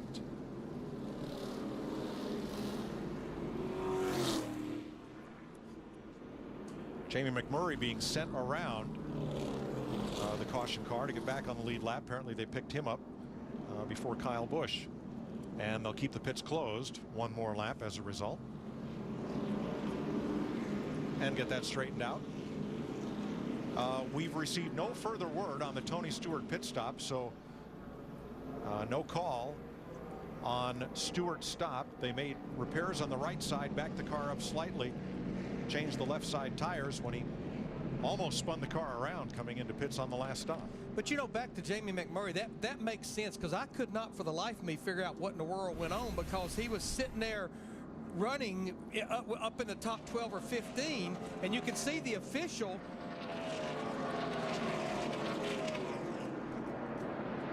Now, they were holding him for pitting outside the box. The rear wheels were over the rear line of the pit box. But they held him for 2 laps when the penalty should have been 1. That's why he's being waved around. Yeah, just to try to clear this up as simple as possible. That box it's like walls, but the front line, no part of the car can be touching it. But the outside line and the back line, part of the car can be across that, but the right front tire, and when you look at this back line, neither one of the rear tires can be touching that line. You know, Larry, those lines are very vague, though. You know, when you look at them, the white line back here, they're very vague. A coat of paint would be nice, wouldn't it? I think they ought to freshen that up. This time, pit road is open, and here come the lead lap cars, led by Kyle Busch. Krista? Jeff Gordon said on the last stop, whatever adjustment they made, it made the car worse. He said he just couldn't turn the middle, so they're going to go back on that adjustment for the 24. Meanwhile, the 56 also adjusting the car. He's just a little bit loose in the left rear. Steve? Krista Matt Kenseth saying that he feels like he's on top of the track. On that run, he had less rear grip. Matt Yoakum. And the 18 of Kyle Busch in the bottom corner of your screen, he says his car needs more side bite from the center all the way through the corner, and his car was loose on entry, and he is away. Solid stop by these guys. Dave Rogers' air pressure changed. Did he win the battle off pit road, Mike? Kyle Busch out first. Hard to beat somebody when they're at #1 pit box. There's the race off, and handily by 2 car lengths ahead of Jeff Gordon, Dale Earnhardt Jr., Martin Truex, and Kurt Busch. That 88 car, Larry, just keeps creeping closer to the front. Let's check in with Chris Myers and Michael Waltrip. And a race break, Mike, 228 miles through this 500-mile race. We're glad you're watching NASCAR on Fox from the Texas Motor Speedway. Began in daylight. Problems on lap 43 for Ricky Stenhouse Jr. with a tire. In fact, for the Roush Fenway Racing team, ineffective and problems all night. Not a good night for the Fords so far. Kyle Busch dominating, leading more than 100 laps, taking the lead from Martin Truex Jr., who led for 33 laps. It's been a good night for Toyota. But problems with Matt Kenseth on pit road. A restart. Jimmy Johnson, who's had problems all night. He's dominated the last 2 races here in Texas, but loose on the restart. And in the pits, even veteran drivers having problems. And Michael Waltrip, the more we have these long green flag runs, I guess the more of a test it is for drivers and pit crews, and will be in the second half of this race. Yeah, you see Jamie Murray here. He was out of his box. Ryan Newman had a problem on the right rear when he made a pit stop. So a lot of guys have fell a lap down during that green flag pit stop. We talked before they started pitting, you can't make mistakes. A lot of veteran teams did. Already, we've had more cautions in this race than all of last year. 4 so far, but certainly not enough for helping with some of the adjustments, including Jimmy Johnson. Will the evening conditions help them adjust to get back into the top part of this race? Well, Chad Knaus, he's a master at adjusting this car. He knows the way Jimmy talks, what Jimmy needs. We saw how loose Jimmy was, but the sun's going down, so this is going to play into their hands. This car could be really strong if they can just get it tightened up a little bit. Dale Earnhardt Jr., who started 6th, came in here 3rd in points, still looking for his first win of the year, but we've noticed his times are getting faster here as the race goes on. Yeah, this team stumbled mightily last week at Martinsville, and they wanted to put that behind them, and man, they've done so. As this race presses forward, the car's gotten faster. You know what that does, Chris? It pumps up the team. They came to pit road last time and picked up spots, so the whole group is charged up about this race. And Martin Truex Jr., let's refer to Michael Waltrip Racing, winless in his last 209 races, coming off his worst finish last week at Martinsville, but we showed him leading. He's hung around the front of this race throughout the first half, and actually dabbled in a little child psychology to help him approach this race and his season. Yeah, sports psychologists are an important part of any athlete's genre. You have to understand where you are mentally. Golfers, baseball players, basketball, all of them use sports psychologists. We have one at Michael Waltrip Racing that all the team guys can use and lean on, and Martin has really leaned up against the sports psychologist to try to help them through this little bit of a stumble they've gotten off to the 2013 season with. And looking ahead, this is our first primetime race here, NASCAR on Fox, but over the next few weeks, we're going to be in Kansas, the STP 400 on Saturday, April 27th, but then back in prime time for Richmond, the Toyota Owners 400. Then Sunday, May 5th, we'll be going to Talladega, the Aaron's 499, our hour-long pre-race show. Michael Waltrip will be racing in that one as well. So an important part of the schedule. And again, on a 1.5-mile race, Michael, this is what the drivers run most on throughout the course of the season. As is your race break to the moment, let's head back upstairs to Darrell, Larry, and Mike. Thanks, Chris. 9 drivers took the wave around on this caution. That'll put Travis Kvapil and Josh Wise back on the lead lap. Keselowski also got a lap back. Montoya, Patrick, and others. Kyle Busch and Jeff Gordon will bring him down to the restart with Earnhardt, Truex, Kurt Busch and Kenseth, Almirola and Johnson, Harvick and Ambrose. The first 10 of now 22 lead lap cars were back under green. And those 9 drivers that took that wave around, they want to see a caution real quick. They want to see it, not be it. Boy, Carl Edwards Something wrong with him. He's not going at all. Well, remember, he was reporting that he was having some engine issues. Krista? Yeah, he's had a lot of issues. You know, he mentioned the motor back on lap 75. Then he thought it was a bad set of tires. They came in, they were the first one to pit back on lap 125. They hadn't said anything about the motor then. They were just talking about the bad tire set. But then he came on the radio and said, we are in trouble.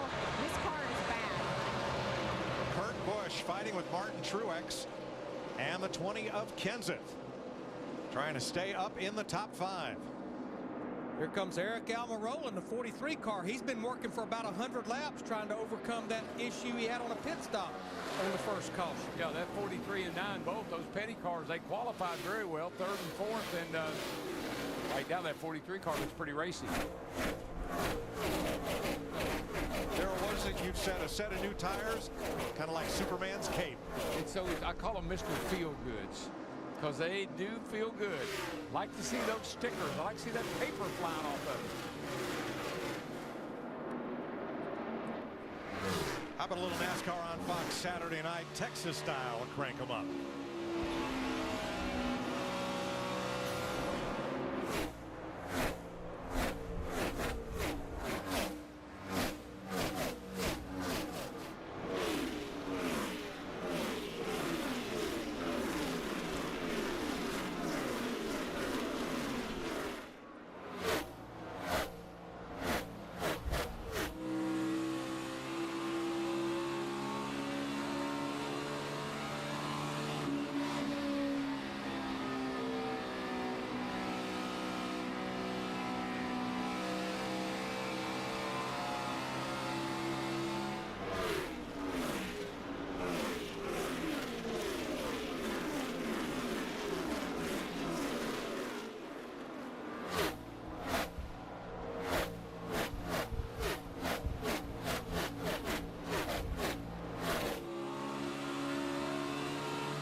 Jeff Burton battling Ryan Newman. And Newman 1 lap down. Burton moves ahead. Kyle Busch in the lead by 1 second over Jeff Gordon. Who's going to prevail in the second half of this 500-miler? We'll have our mid-race report right after this.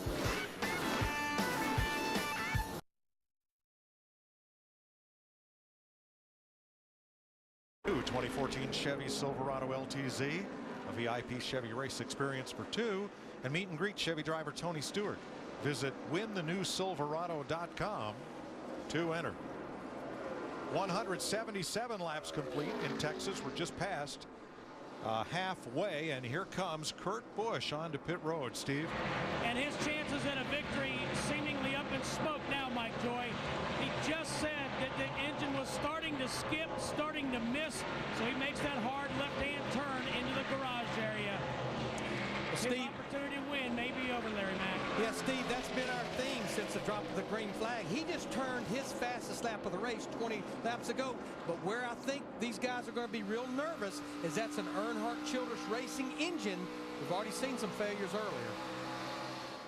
He was 7th when the car lost speed and went to the garage. Yeah, Harvick lost a couple of motors. The 27 car Menard lost a motor, and now the 78 of Busch lost an engine. Those are all ECR. Jeff Gordon trying to fill up Kyle Busch's rear view mirror, but now Kyle, whose advantage dropped to about 3.5 tenths, now Kyle's picking it back up again. So we've gone from daylight to darkness. Let's go high above Texas Motor Speedway to Jeff Hammond. Mike, up here you can really see so much. And the biggest thing you can see, because we keep talking about going from daylight to dark, are the shadows right now that are on this racetrack. Remember, this is the first time that we've raced under the lights this year. I think we're having some problems not only on pit road, but up here, even with the spotter stand, you got to be real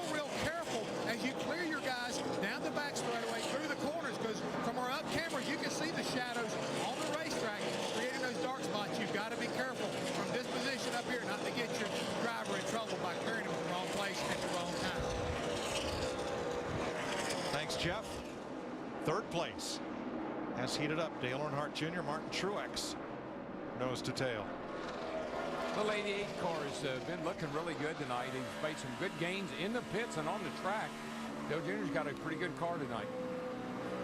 Boy, Martin Truex Jr. in that 56 car, did you see how far he drove it down into turn 1 that time? Well, it was hard to see with the glare at turn 3. Let's listen on Dale Earnhardt Jr. about how vision conditions are now. I think we need to get a spotlight like you use the spotlight mirror and just have somebody shine that pit board. That back lid, can you see that? It's not working. Yeah, no, it's not working. I think it's on the fridge, actually. But we got a light. We're prepared, man. We're kind of country. We got one of them spotlights, so we'll do it. Steve Letarte. But I think that's right in line with what Jeff Hammond was just talking about. This is the first night race here in 2013, and if any change has been made to anything, then it throws the driver a curveball, Darrell. Yeah, we saw the 48 pit crew with the tire changers, the LED lights they have on their helmets. That's to help them see the lug nuts. Same thing for the driver. You come down through all those pit boards are up and down, up and down. Man, it's hard to find your pit box.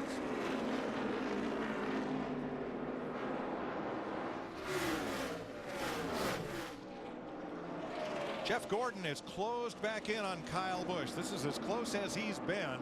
It's a quarter of a second, but it's only 3 car lengths. Another car that's gotten better as the evening has gone on is that 24. Jeff Gordon is inching in on the leader. 47 car slow on the backstretch. That is Michael. It sounds like you dropped the valve and then all of a sudden dropped 2 or 3. So that's Michael McDowell in relief of Bobby Labonte. Mike, I think this may be a theme of the evening, engine problems. Well, the other theme is Big Daddy wants the lead of this race. Jeff Gordon in that 24 car. He has been nipping away at Kyle Busch in that 18. Got that thing working around the bottom pretty good and making nice time in the corners, catching up with Kyle. Kyle's a little up the track. That gives the bottom to Jeff, and he's taking advantage of it. And here comes Gordon for the lead. That high line, there's so much momentum out there. It takes a little while for that bottom line to prevail, but I think Jeff will be able to do it here in 3 and 4. But Darrell, to your point earlier, we would not have seen this with that Generation 5 car. And right behind them for third, Dale Jr., Martin Truex. But Kyle Busch, he's not going to just roll over and let Jeff Gordon have this lead. That's the Kyle Busch that I'm accustomed to seeing. Sometimes it's better to kind of take it, let Jeff have the position now rather than race real hard. I'm not saying that he should just pull over and let Jeff go, but there's times in the race when you're better off to save your stuff. I'm going to see you here, 4,000 if you can see it, real slow down, slow down, slow down, slow down. Right. Pit road. Come and see you, Stevie. I think the battery's dead or something. Wow. I think he came on pit road without any electronics. He looked a little fast. Matt? All right, let's try that first. Change the battery. And Mike, that call from Dale Earnhardt Jr. very sudden. All was quiet. Fuel pressure was good. Water pressure was down. And you're hearing the conversation back and forth as Dale Earnhardt Jr. trying to give Steve Letarte information and try and diagnose the issues on the 88. Boy, what a great run he had going, Mike. It looked like this could be the night that he scored his first win of the season. The battery went dead. All right, Zimmer, put the tire back on it. We'll run the second battery. Just find it back up. He was in third place, and right in front of him comes Danica Patrick. In for a stop, unscheduled. Larry, you can't switch from one battery to the other? I know most drivers, they have their car where you can throw a switch. Now, the reason they never raise the hood, the batteries for these race cars, it's in a box in front of that left rear tire. That's the reason they had the left rear tire off working there. But it's almost like they had to swap it over manually, which I don't understand. No, I don't either. I thought they had a switch they could flip from one battery to the other. Earnhardt was third when he pitted. He's now lost at least 2 laps and will fall out of the top 25. Jeff Gordon, your leader. Green flag, all rolling.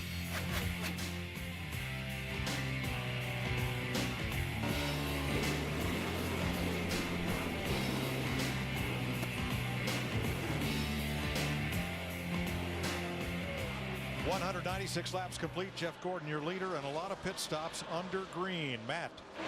And Marcos Ambrose had a great qualifying run. Not able to pay it off at this point. The car was extremely loose the previous run. Then it went tight, so they made a wedge adjustment, and that's where it is at this point as well. Meanwhile, the 16 of Greg Biffle, earlier he said the car was just absolutely sideways loose. Then the car swung back around to the tight side. Wedge adjustment for the 16. Meanwhile, the 2 of Brad Keselowski. What a night he has had. 2 laps down, took the wave around, got the lap back, and he says the car is much better on this run. Steve. On that last stop, Clint Boyer said, "What'd you guys do to the car? You killed it. Please help me keep up to the racetrack." That's the 15, Clint Boyer. The 11, Brian Vickers. They've been trying to keep up as well. Their car's been loose. Krista? Martin Truex also in, talking about his car, just trying to adjust for the night conditions. He has been getting a little loose, and now much better right now. Also Casey Kane, and Casey Kane been relatively quiet. They have made the same adjustments throughout the entire night. Air pressure and wedge. That has been their game plan. That is what they're sticking with. Jimmy Johnson, Matt Kenseth in, and Kyle Busch coming down pit road. Krista. Yeah, Jimmy Johnson also, the car really starting to come around to him as we kind of expected, because as it got to the nighttime, we figured that's what would happen. They made a track bar adjustment on the last stop. No adjustment here, Steve. Matt Kenseth is in. Kenseth is in. He said the car took off all right on that last stop, but he needs some changes. Matt. And Kyle Busch is in. We're going on the left side. Kyle says the car is over-rotating, especially near the edge of the corner. Track bar adjustment. Krista? And Jeff Gordon so good at this point right now in this race. He said he's just a little bit tight in the center. You see that wrench going in the back there to make that adjustment to loosen him up just a little bit for this next run. Now, when pit stops began, Gordon had a half-second lead over Kyle Busch, who was already in and out of pit road. Dale Earnhardt Jr. came in, changed tires on the car, had to come back in and serve a penalty for too fast entering the pit road on his first stop. That's when he lost the battery, which meant he had no tachometer to judge his speed. Yeah, now he's 4 laps down, so a good night's gone really bad. Kurt Busch is back on track. Steve reported they had an issue with the fuel rail to the fuel injection that sent them to the garage. They managed to correct that. Remember that fuel's under high pressure with the fuel injection system, and Kurt is back on track. Now Martin Truex Jr. in a 56, he now has the lead, but what that came from was pitting a couple of laps before Jeff Gordon and 1 lap before Kyle Busch. He got the advantage of those fresh tires, even just for that lap or 2. I might add also Brad Keselowski, who took the wave around and was 1 lap down. He had more issues on that pit stop. He slid through his pit box. They had to push him back. But you know, Larry, the 18 car came out of the pits after that exchange ahead of the 24, so they had a whale of a pit stop to get the lead off, or to get ahead of the 24, because the 24 was ahead of him when they started this cycle. Let's get a little more on the issue that sent Kurt Busch for a while to the garage. Steve? And Mike, you're basically all over it. It was a fuel rail leading to the carburetor. When they got the fuel rail replaced and they cranked it up, the engine sounded great. Initially, Kurt said it was skipping and missing, but that wasn't the case. It was just because the fuel rail had malfunctioned. That's something that pertains to the fuel injection. Now, it's the rail that runs along that feeds the fuel into the engine. But that has to be a huge relief for the Earnhardt Childress Racing engine guys. Yeah, as we ran down the list of engine failures, that was one more they didn't need. Yes. Martin Truex in command, 203 laps into the NRA 500 in Texas. Kyle Busch 1 second back. Jeff Gordon, Jimmy Johnson, Matt Kenseth are the Fast Five after pit stops. 3 Toyotas and 2 Chevrolets. The first Ford in the race, Eric Almirola in 6th. Ahead of his teammate Marcos Ambrose and Greg Biffle. In just 3 weeks, we head to NASCAR's biggest track. Aaron's Dream Weekend at Talladega. Can't miss weekend. You can be part of Dega Nation. Tickets start at just $55. Free on-site camping. The phone number and the website. tell you, as this race has ebbed and flowed, though, it's been interesting to see how some guys struggled in the early part of the race, but when the sun went down and the track cooled off, cars have really changed. A couple of guys come to my attention, and one of them is his 16 car, Greg Biffle. His car is much better. Marcus Ambrose and Eric Amarola, those are a couple of cars that are really good right now, the two Petty cars. And Casey Kane on the move. Kane's got a good car now that the sun's gone down, the track's cooled off. There's Marcus, and he's running really well right now. He's running 7th, right behind his teammate, Eric Amarola, who's just up ahead of him. Darrell, another driver I think that the nighttime is complimenting, and I think they've just made the right adjustments. Think about Jimmy Johnson in that 48 car, sideways off the corner. When the sun was out, it was still daylight. Now he's up there in the top 5 running 4th right now. Yeah, right now, you know what Jimmy Johnson's doing? He's letting the race come to him. These other people are having problems, and they're having issues in the pits, and their cars are not handling like they were earlier. It's coming back to him. Probably a lot like that same driver in that 20 car there, Matt Kenseth. He's probably on the same game plan as Jimmy Johnson. Yep. Here, kitty. Their lap time's pretty close to each other, within a 1/10 of a second. Eric Almirola, he started 3rd. His teammate Ambrose 4th. They've been running together most of the night. They're now 6th and 7th, about 7.5 seconds off the lead right now. They qualified so well, both cars did, and really running well tonight. Good to see. And there's Ambrose, who is 7th, 9 seconds back. 208 laps complete in Texas. Martin Truex Jr. out in front by 3/4 of a second. Votes cast highlights the March for Babies walks that are happening all over the country this month. To participate or donate, visit marchforbabies.org and help make a difference. Martin Truex leading. New 2nd place car. Jeff Gordon has passed Kyle Busch for 2nd place. Watch the 18. Yeah, hey, watch this. I mean, this should have been a wrecked race car right here. This is just how quick this kid can react to a car when it gets out of control. That thing should have nosed into the wall, but he just barely. Look at the right side of the car. Didn't even knock the letters off the tires. No, that's about as close as you could come to the right rear and not hit it, though. Great save. Yeah, and he'd been full throttle for a while by the time he got there. Got that right.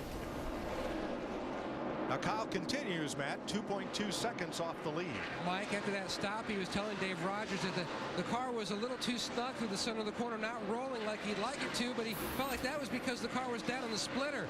And then after he hit the wall, he asked his team to survey the damage. They said it looks fine, just scuffed it up a little bit. And Kyle is saying the car is just simply really loose on entry, and he's lost the balance on exit. Really loose, obviously, by scraping the fence. Yeah, Matt, it is bad loose. It kind of looked like Jimmy Johnson did earlier in the race, where the thing just wants to jump sideways. Speaking of Jimmy, he's in 4th right now, 3.4 seconds back. Krista? Mike, you have talked about how the chemistry between crew chief Chad Knaus and Jimmy Johnson is so important. Chad's saying Texas is the kind of track where a driver needs to be able to feel what he needs. A few laps ago, Jimmy came on the radio and did just that. What you got going on there, Hot Rod? I feel all right. I think our car's better on the long haul. I don't know why I'm not catching them. I'm still pretty efficient here. A little snappy loose off the 2, but everything else is still pretty good. What's snappy loose? Well, that's kind of what we saw with him off turn 2. That's what we just saw with Kyle Busch. That's when you're going through the corner in the gas, and whoops, what was that? It snaps on you. Just it's unpredictable. Scare the fire out of really scare you. You know, guys, these teams depend so much on side force. Jimmy Johnson real loose early in the race. His car's intact. But when Kyle Busch slipped off turn 4, he got that right rear corner of the car into the outside wall. I know it was minimal damage, but that damage could be enough that won't allow Kyle Busch to get that car back the way he needs it. Side force is very important. He caved in that very right rear corner of the car, and that's where you generate most of the side force from. Side force is just the way the car lays against the air in the corner. These cars depend on that air to keep them handling, and you don't want to mess with that right side. He's got his right rear a little bit dented. Yeah, Michael, I've been watching the lap times, and his lap times were off for a few laps there, but it looks like to me, just as far as where he's running right now, he's definitely running just as quick as the guys up there leading the race like Martin Truex Jr. and Jeff Gordon. Yeah, that snappy thing, that's something you got to be sure it's not going to do it again. You know, if you can't stand that thing to do that to several laps in a row, or you will be in the fence.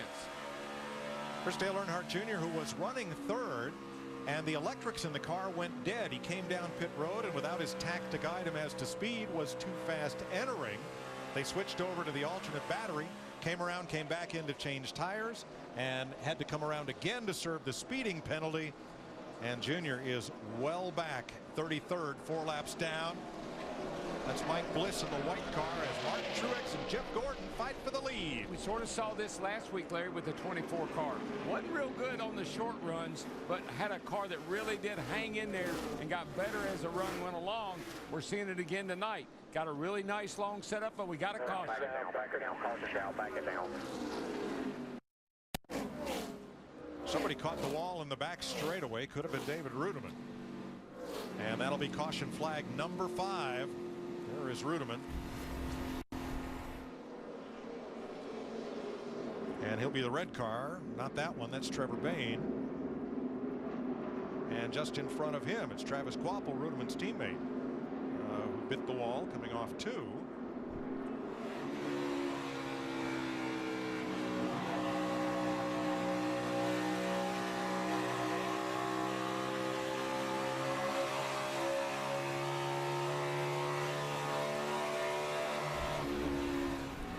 Okay there. Brian Newman will get the free pass. But Darryl, you're right about Jeff Gordon. That's exactly the way he was a while ago when he ran down Kyle Busch in that 18 car. Got a car that really gets better as the run goes along. Nice setup. As the pace car collects the field, let's hand out a few attaboys. George Brunholzer III won the Whelen Southern Modified Tour race tonight. South Boston. Mike Stefanik on the pole for the Icebreaker with the Modifieds at Thompson, Connecticut tomorrow. Camping World Truck Series, they're at Rockingham, North Carolina tomorrow.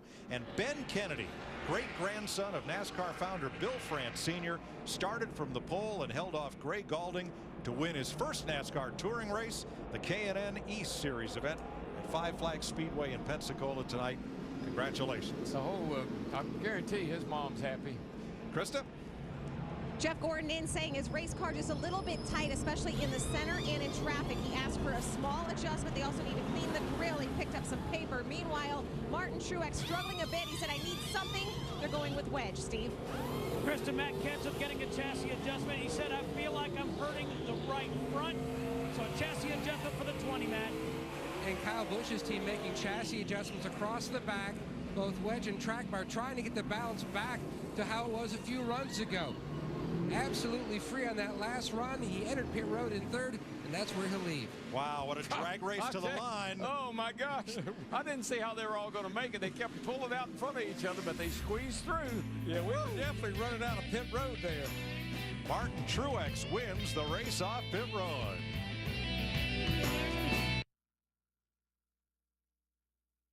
Work on that right front fender real good. Tape the right sides up here, guys. Work on the bare bond. Work on the fender. Somebody needs to be pulling in the front of the tire. The front of the tire. Get that fender out. Get it out. Get it out. All right, guys, fix that tape and come around and change the left out. Come on, hustle up. Hustle up. Don't change the left. Don't change the left. Go, go, go. Go, go, go. Boy, a lot to get done in a hurry and a lot of tension down there. Didn't get the bare bond on either. Yep. Oh, poor Nick. Going to add a lap before the restart. We're going to add 1 lap here. Make sure everybody is lined up correctly. 20 cars, 19 cars on the lead lap. And an odd thing happened to Juan Pablo Montoya trying to come onto pit road to make his stop. Right in front of him was Dave Blaney. Here's Blaney's pit. Everything in there is red and white. Montoya tried to follow Blaney into his pit instead of going down to his own. There's a look at it. Trying to get in there. Gets squeezed off a little there by Blaney. Has to pull out and come in. So it was more the squeeze play than the fact that those two pits look very similar. You know, it seems odd to me tonight that so many guys are having trouble finding their pit box on pit road. We've heard a number of guys say, I need a light, I need this, I need something else. Maybe they still have the tint on some of the windshields, or maybe they're still got tinted shields on the helmets. I'm not sure, but something's odd. Now, Greg Biffle was too fast entering his pit, so I had to come back around. Krista? Something else that's odd, Martin Truex the leader, but they lost their windshield guy. Sean Boxman back in the care center with a split lip. The jack handle came back, hit him in the face. He's tough. He walked by me, lip bleeding, but he'll be back out here. Ooh. All right. Gosh. Tough. Gosh, you gotta be. Racing season shifts gears into April, a month nationally associated with environmental awareness. NASCAR launches NASCAR Race to Green. Fans can visit NASCAR.com/green to learn more and support the environment, including donating trees across the country, or you can make a donation at the website. It is pretty tough down there in the pits, Larry. I mean, those guys do take a lot. They get a lot of abuse. There's been a lot of mistakes on pit road tonight, though, more than usual. Saw a guy with his foot on fire, gets hit with a jack handle. 5 caution flags. Here we go back to green with Truex and Gordon leading Kyle Busch and Kenseth, Almirola and Kane, Johnson and Ambrose. I think Kyle Busch will be in a hurry on this restart.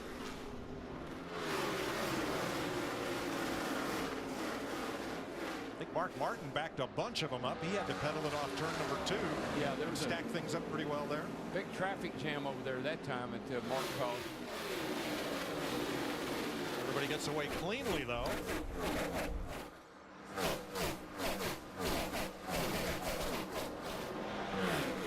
But Martin Truex wasted no time in reestablishing this lead. Boy, he really didn't. I thought Kyle would pounce on him because Kyle is one of the best on the restart there is.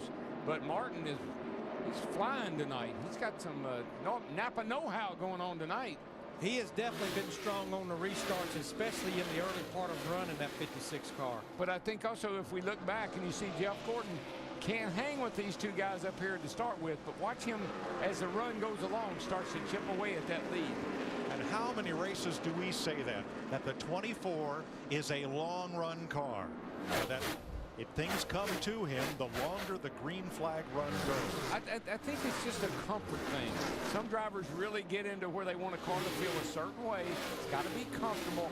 Don't want it to be snappy loose. I can't deal with that. You know, Mike, we saw Greg Biffle in that 16 car because he had to start at the tail end of the longest line, topping the fuel tank off with 1 to go. That caution came right there where there's probably some drivers in their teams. They're thinking maybe we could make it on one more stop should the caution not fly. I don't know how this is going to pan out. Nobody does. But tonight is a great. Here's Jimmy Johnson, who had a car pretty fast early in the running, got off on adjustments. We saw him do that at Martinsville last week. They made the right adjustments, and he won the race. But tonight, you got Kyle Busch up here with a shot at really making a dent into the points chase. And you got Kenseth up here. Some guys tonight could really take advantage if Jimmy Johnson continues to have problems. Well, look at that blue car, though. Almirola. Eric Almirola is the only Ford in the top 5. And he and his teammate Ambrose are the only 2 Fords in the top 10. It has been a great weekend in Texas for Richard Petty Motorsports. And I shouldn't say problems. They really haven't had any problems. I'm just saying that if they can capitalize on Jimmy not winning the race tonight, it might be a good opportunity. And Mike, we keep talking about the speeds climbing. Half of our top 10 drivers just cut their fastest lap, including Eric Almirola in that 43 car about a lap or 2 ago. Larry, you just always feel it. With about 100 laps to go, it just seems like everybody steps it up a notch. Brad Keselowski on the outside of Mark Martin. Remember, Keselowski is 1 lap down. Carl Edwards is a lead lap car. Back there right behind Mark. And so too now is Ryan Newman, who got the free pass on the last caution. And another guy keeps lurking, just kind of lurking around. Got everybody in sight is that 20 car of Matt Kenseth. It's one of those kind of races, like I said earlier, 500-mile race. He kind of waits for the last moment to make a charge. Mike Bliss has gone to the garage where he will join Michael McDowell's car. McDowell is still on the racetrack in relief of Bobby Labonte. Yeah, with less than 100 laps to go, we still have 41 drivers out on the racetrack. And a lot of these guys, like, there's no question about it. We know Martin Truex and Kyle Busch, they got fast race cars. You've seen it all night long. But we don't really know just how fast is Jeff Gordon and just how fast is Matt Kenseth. That's the question you have to ask yourself as the race draws near an end.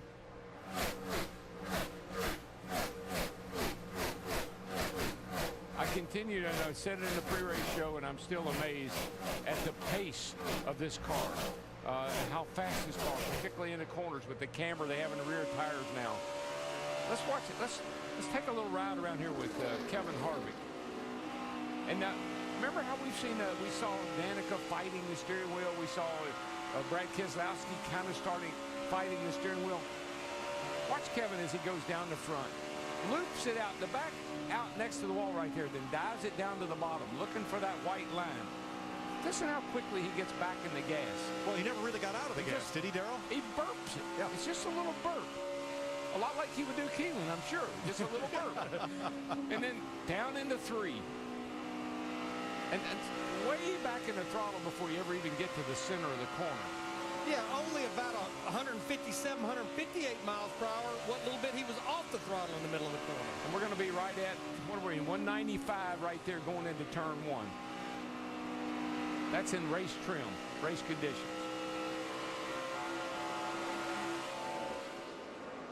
Harvick in 8th place, Ambrose in 9th.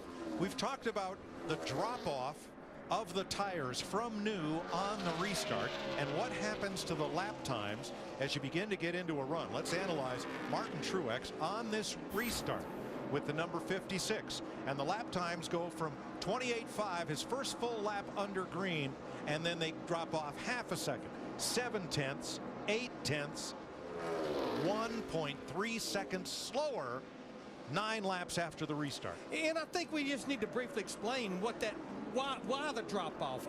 This surface does not have a lot of grip to begin with. It's a very old surface. And then the tire combination, obviously, as you run on this older surface, the tires just lose grip and the car starts sliding around. That's what made breaking that track record. I could not believe that we went 196 miles an hour around this place. That was amazing. With the surface the way it is, a little bit harder tire we've had here before, I never thought we'd do it. Oh, well, look at that graphic. There's nobody who wants to win here more than Martin Truex. Oh, yeah, baby. It's on now, boy. 10-4, man. Just nice and easy. Do your thing. Run your race. But you know what? That's the most energetic and the most enthusiastic I think I've heard Martin Truex in quite a while. And we heard Michael say that he had been working with a sports psychologist. If you think you can, you will. If you think you won't, you won't. If 43 you think you can't, drivers you won't. start the race. Only one goes home happy every single week. Now, a winless streak of more than 200 races by a past winner has been broken. Bill Elliott did it in 2001. He went 226 races without a victory and then broke through and went to victory lane. Well, and the thing about Martin Truex Jr., guys, they've had fast race cars all year long. They were fast in the Daytona 500, had the engine issues. They had a quick race car at Phoenix and had the rear end yoke. So they've just been plagued by a lot of problems. And I'm sure now with 90 laps to go, that has to be the thought of Martin Truex Jr. and that race team. Can we close the deal? Yeah, but you know the good news that you're right about fast race cars, but he's running out front. When you got a car that can lead this race with the competition the way it is now, with Kyle Busch nipping at your heels, Jeff Gordon nipping at your heels, and you're able to outrun those guys, that's a big, big evening for you.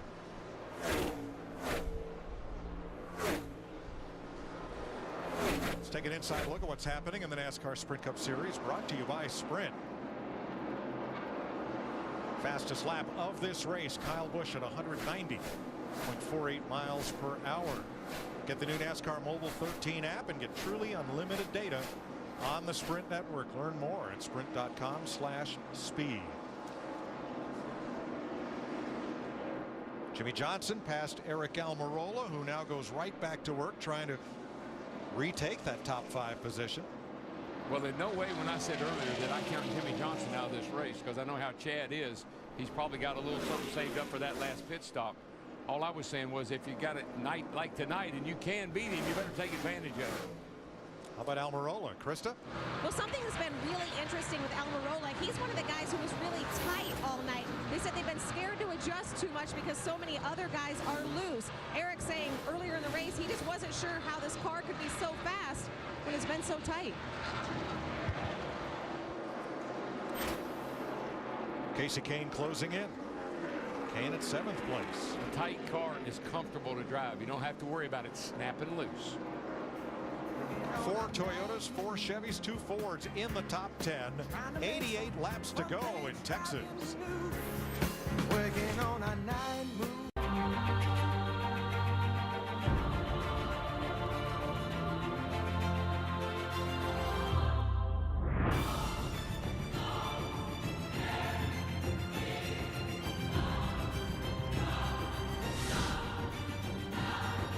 From daylight, sunset to under the lights, primetime racing in Texas. And there is your leader, Martin Truex Jr. Just about 100 miles to go. He was the leader, Michael Waltrip, at the 100-mile mark. You had Kyle Busch at 200, Jeff Gordon at 300. Pit stops playing an important role. We've already had a dozen miscues at least from experienced drivers, and we're coming up on maybe the last one where guys will have to ride it out. Yeah, it's a critical pit stop, Chris. We talked about that first round. A lot of guys messed up. You can't have that late in the race. Some guys have overcome it, but some others haven't been able to. So it's getting down to crunch time. You better give me all you got on pit road. Kyle Busch and Jeff Gordon on the heels, followed by Matt Kenseth, Jimmy Johnson, and Casey Kane moving up to 6th. He's gaining, but here's Jimmy Johnson in the top 5, 8 seconds back. A winner last week, and we listened in on Jimmy Johnson. I just start moving around a little bit, bud. We're falling back pretty quick here. I've been moving around. Of course. Doesn't sound like a team whose game plan has come to fruition. Yeah, he's just not quite as good. He's a couple of tenths off of the lead cars. But definitely that lap right there was a little quicker, about a tenth and a half quicker than the lap before that one. Martin Truex splitting Dave Laney and Danica Patrick here. You know, there's nobody in the garage area who doesn't like Martin Truex. Young fella came out of New Jersey where his father and his uncle were great short track races. Martin Sr., a winner at New Hampshire in the NASCAR North Series, the Busch North Series, back a while ago. Martin's younger brother Ryan was set to make his Sprint Cup debut in Richmond, but broke his collarbone, so that's going to have to wait a while. But there's a lot of racing talent, several generations worth, in that Truex family. You saw him with his hand out the window, Mike. He was giving the guys that he had, Danica and a couple others that he had just gotten by, gives them a thank you. No, I think that may not be it. Is that a thank you? I think it is, or is that, what are you guys doing? Well, I think that more might be like, hey, what are you thinking? Or what are you doing? I'm the leader. Cut me some slack. First time I saw it, I thought he was giving them a thank you very much, but after we looked at it again, I think that was more like, what are you guys thinking? I'm the leader. Give me a break. We're in a long green flag run here, and there's been a green flag stretch of at least 100 laps in the last 7 Texas races, including a record 234 consecutive green flag laps here to finish the race last April. So here he's lapping Juan Pablo Montoya, whose pit has been handing Steve Burns some interesting intel. Steve? Yeah, some chassis information, Mike. They said they were tight in the middle, loose in. They made a track bar adjustment. They made an air pressure adjustment. And oh, by the way, at the bottom of the note, there's no truth to the rumor that Chip Ganassi is selling the race team. Thanks, Steve. You know, guys, Special delivery. We're at lap 272. If indeed a driver is going to try to make this on one more stop, we'll see that green flag stop in about 6 to 8 laps from now. I keep going back to what Jeff Hammond talked about. We've seen so many mistakes on pit road. Speeding entering, speeding exiting, sliding across the pit line, loose lug nuts. You can't have that on this stop here. How many fire. times? A fire. A fire. How many times have you said, Larry, don't beat yourself? Don't beat yourself. Yeah, that's a Just- golden just rule, boys. Solid stop here is all we need, boys. Golden rule. Don't give me 110%. Just 100. Just 100. That other 10% will get you in trouble every time. Landon Castle just made a pit stop, but it'll be a little too soon to carry him to the finish as he runs 8 laps down. And Kyle Busch, you see the interval between he and Martin Truex, and it is growing. Truex is doing just as he's been asked. Open up as big a lead as possible before he has to come and make that pit stop. Here's Kevin Harvick to pit road. And Dale Jr. on fresher tires goes past Truex. Matt?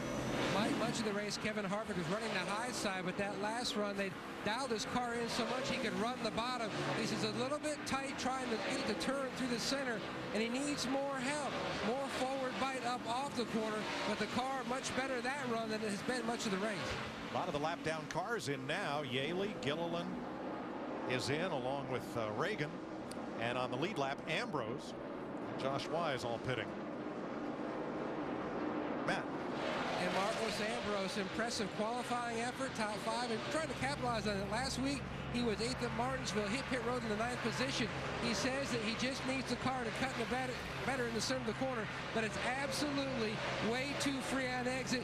It's absolutely a handful, he says. Drew Blickensderfer says, make sure we pack this Ford full of fuel. He pits with 58 laps to go. Yeah, I'm saying Harvick and Ambrose cannot make it. Pitting with 59 to go and 58 to go. They didn't run near that far that time. And that was with some cautions in there. Now, no one can say for sure that this race will go to the finish caution free. But as we explained a bit ago, the trend is that it could. Krista. Eric Almirola making his pit stop now. Remember, they have been one of the few cars who has been tight most of the night. You see the wrench going in. They will make an adjustment to get just the right condition for what they hope would be the final run. Not sure if they can make it. They're saying pack it full just in case. What I'm seeing is a lot of the Fords are having to pit. Seems like they're the first drivers to come to pit road. I tell you a guy that's having a solid night again. Paul Menard in that 27 car. Been watching him, and he just keeps creeping up through the field. He's up to 8th place right now. He and Slugger Labby, his crew chief, got a good race car tonight and having a nice run. He and teammate Jeff Burton both in the top 15. Here is Clint Boyer, last week's runner-up in front of Steve. And Clint's report is the car doesn't take off well, and it's way too loose. He's also been complaining of the splitter hitting the racetrack. It's been a tough night for Clint Boyer, but he's hanging in there. Matt Kenseth gets real squirrely under braking, getting onto pit road. Looks like he's okay now, Steve. Yeah, indeed, Mike. Now, Matt's saying that the car is a little bit tight in the center, loose on exit. They will make a chassis adjustment. Krista. Jimmy Johnson, the car had been coming to him, then they were sliding back. He said he was sliding the nose, and that was the problem. Also, Martin Truex coming in right now. Truex had been flying, but he just came on the radio and said the car just got really bad tight, almost like I have a tire going down. Martin Truex is in. Caution for, oh boy, there goes Jeff Burton after Ambrose had trouble, and Burton in the wall. I don't know if there's fluid down out there or not, but we're under caution. Now, these drivers that are on pit road, it looks like Kyle Busch, Matt, is there. Kyle Busch on pit road, they told him to go ahead and pit. He said the car is absolutely terrible tight. Need to make a significant adjustment on this stop. Lampy says, yes, we are full of fuel, and he is away. Truex also gets away, and they will remain on the lead lap. Jeff Gordon comes across, and we'll see Kyle coming onto pit road. Yeah, he got into a little bit of a confrontation here with the 7 car of Blaney. I think they touched. Well, and he almost did not have enough room to get between Blaney and that commitment cone. He can't hit that commitment cone. Here's Truex. He's just trying to get all he can and get to the commitment line with as much speed without speeding, and he had to lock it up. So a lot of excitement getting on the pit road. And what a tough break for Jeff Burton, because Burton was running in the top 10. Now there's Ambrose on fresh tires. Oh boy.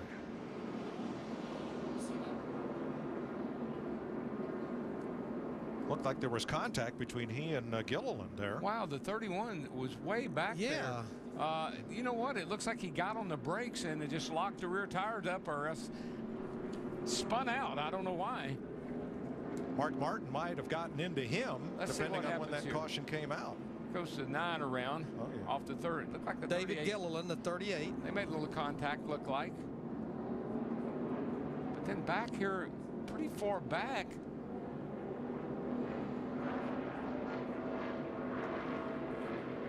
Well, it all accordioned up. Newman slowed down and others didn't. Oh boy. Pit stops, Krista. Jeff Gordon saying his car is so tight, if we do not free it up, I will sit third all night. Give me something to win this race, Steve. Krista Bryant, Vickers in the 11. He needs help on entry. That's where he's losing time. Matt. And the 22 is Joey Logano. He's in. The car is still loose on entry. He can move up more, though, during the course of the run. It just takes too long for his race car to come in. Let's go back and have another look. Yeah, we got to figure out what happened to the to Jeff Burton back here. All right, let's ride with Jeff Burton. Here's Mark Martin in the 55. Oh, yeah, there you go. Mark slowed down when he saw the 9 wrecking, and Burton just backstretch. didn't see him. I mean, didn't slow down. Not sure didn't get the word or what. Not happy, I can tell you. They have made repairs to Burton's car, and he's back out there. Krista? Yeah, there you're seeing the tire off of Martin Truex's car. Right, remember, right before he came in, he said he felt like he thought he had a tire going down. Look at that thing. That is just absolutely shredded. Oh, my gosh.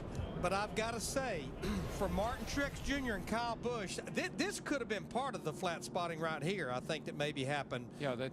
But I think we had the perfect world for Martin Truex Jr. in the 56 and Kyle Busch in the 18 because of when they pitted, where they're at on pit road, and when the caution came out, they were able to complete their 4-tire stops, and they're going to be up there running first and second right now. Yeah, Larry, it had to be some of that had to be coming on pit road. That tire could not have been that bad, and him kept going. Well, it was the right front, and you saw as they removed it, it was pretty messed up, but there wasn't much tread left to it by the time he got to pit road. Jeff Burton audio. We're in it. You got to be looking, dude. Somebody spun out on the back straightaway. You didn't see it. Mark Martin saw it and just stopped right in front of me. I'm not hurt. The car's hurt. That's kind of what I was thinking, but I didn't want to say anything. I thought the spotter either didn't get to Jeff in time or Jeff, something happened between the communication there on the wreck in front of him. Jeff Burton had a great top 10 run going. Not so much anymore.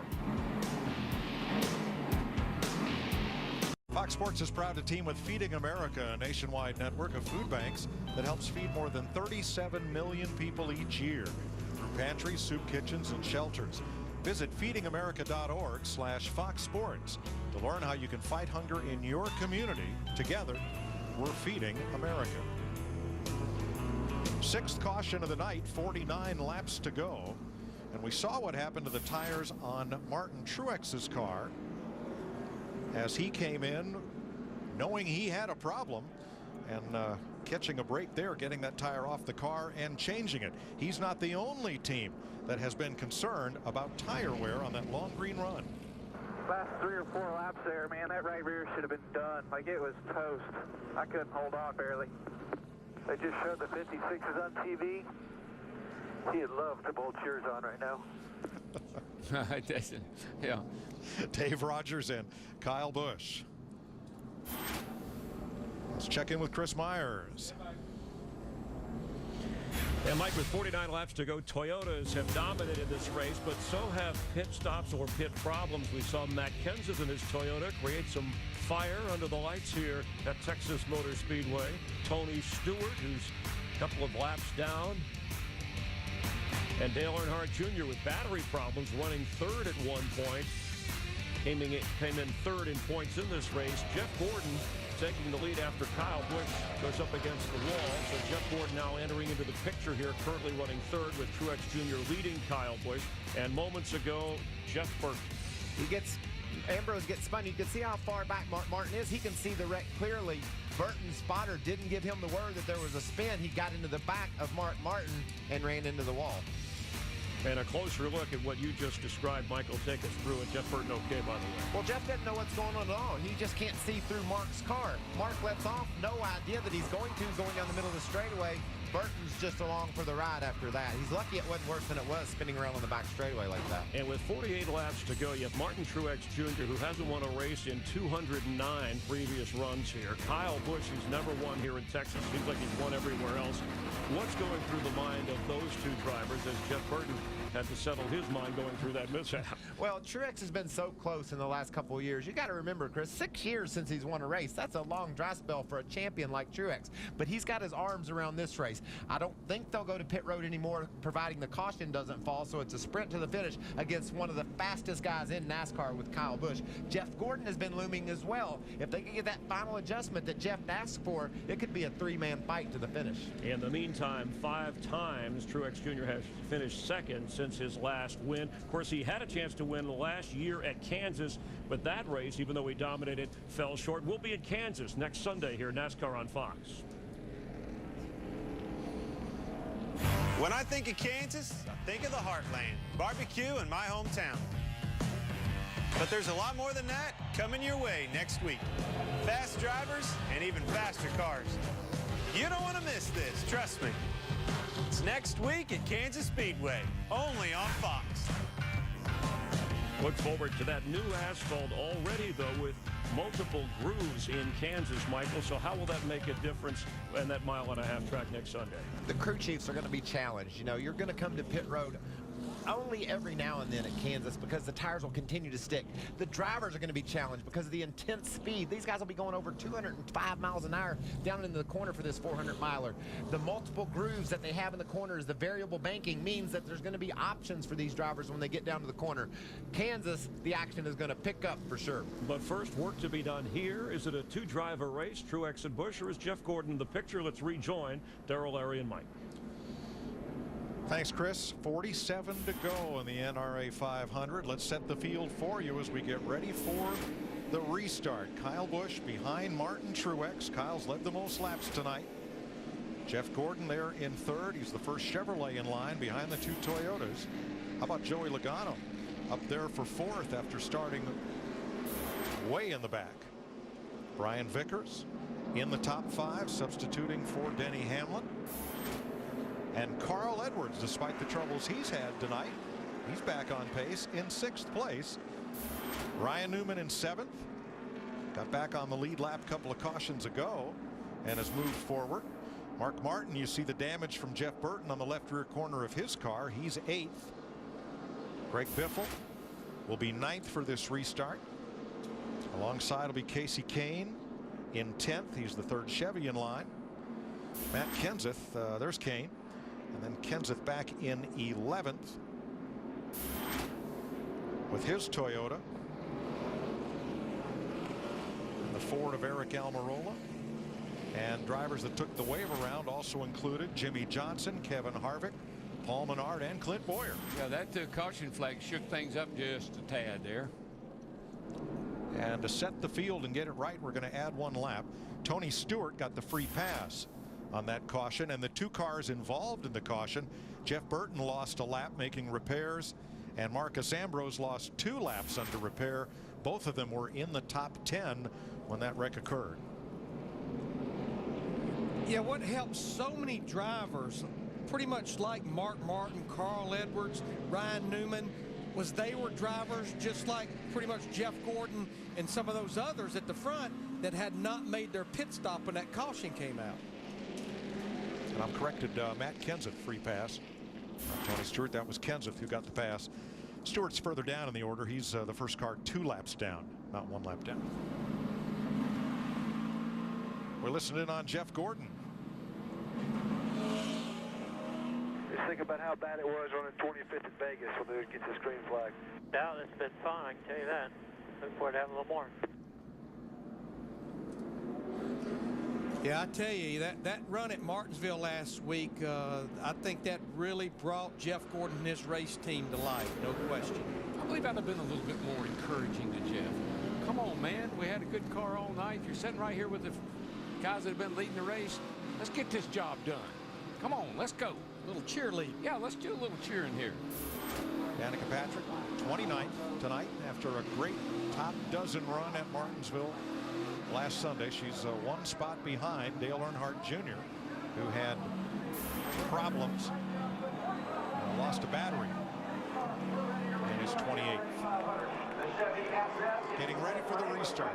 Last thing Truex wants to see is another caution flag. Let's see if he can finish it off here in Texas as Truex takes the green ahead of Kyle Busch.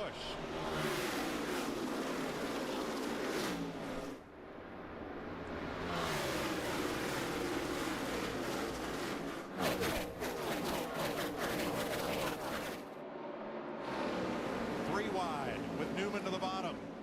Inside of Vickers and Edwards. What a recovery for Carl Edwards in that 99 car. Remember, about 150 laps ago, they were having some issues with the engine, and there they are fighting up in the top 5. You know why?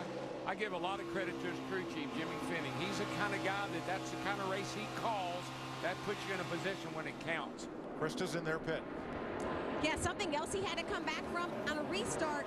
His belts came loose, and he was, can you imagine driving nearly 200 miles an hour trying to buckle your belts at the same time? He said, whoa, that was close. So not only did they overcome the missing motor and the bad set of tires and lose seat belts too. You can forget all that if you get a good finish out of it. Now, how about Brian Vickers? He dropped back a bit on this restart, now trying to battle back with Newman. Watch the 11 here. Whoa. That's that snapping out that we were talking about. When you're on new tires, low air pressure, that thing will be going along perfect and it'll just snap around with you. That loss of momentum occurs and everybody wants to drive on by.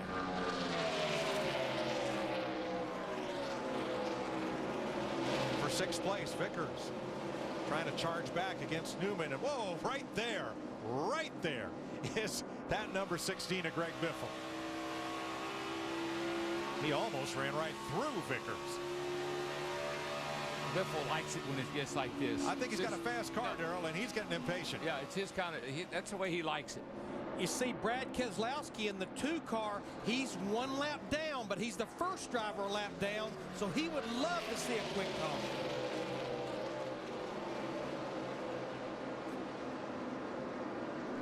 Kyle Busch reeling in the race leader, Truex. 3 car lengths between them. Joe Nemechek down on the apron, puff of smoke from his number 87, trying to go the distance tonight. Those first 3 cars are absolutely equal, matched up on lap times, lap for lap. Matt?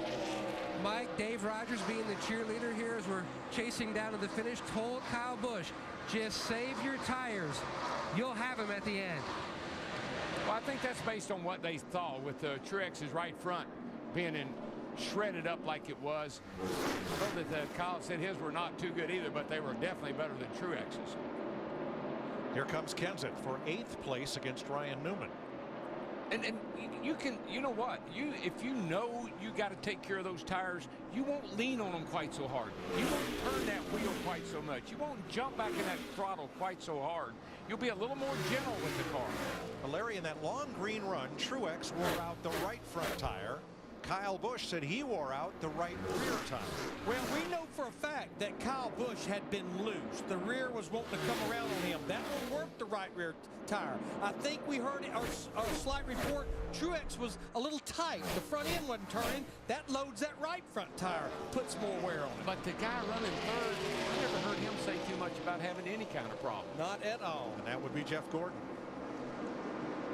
You know, we talked about the drivers running 1st, 2nd, and 3rd. I don't think we can say enough about the driver in 4th right now, Joey Logano. Remember, had to start this race at the tail end of the field because of inspection issues. And I go back to lap 149 on that 4th caution. He was a lap down and got the free pass. And there he's right there running in the 4th position. One of the drivers, though, that got the benefit, he had not made his green flag stop when that caution came out. That was a big break for Logano.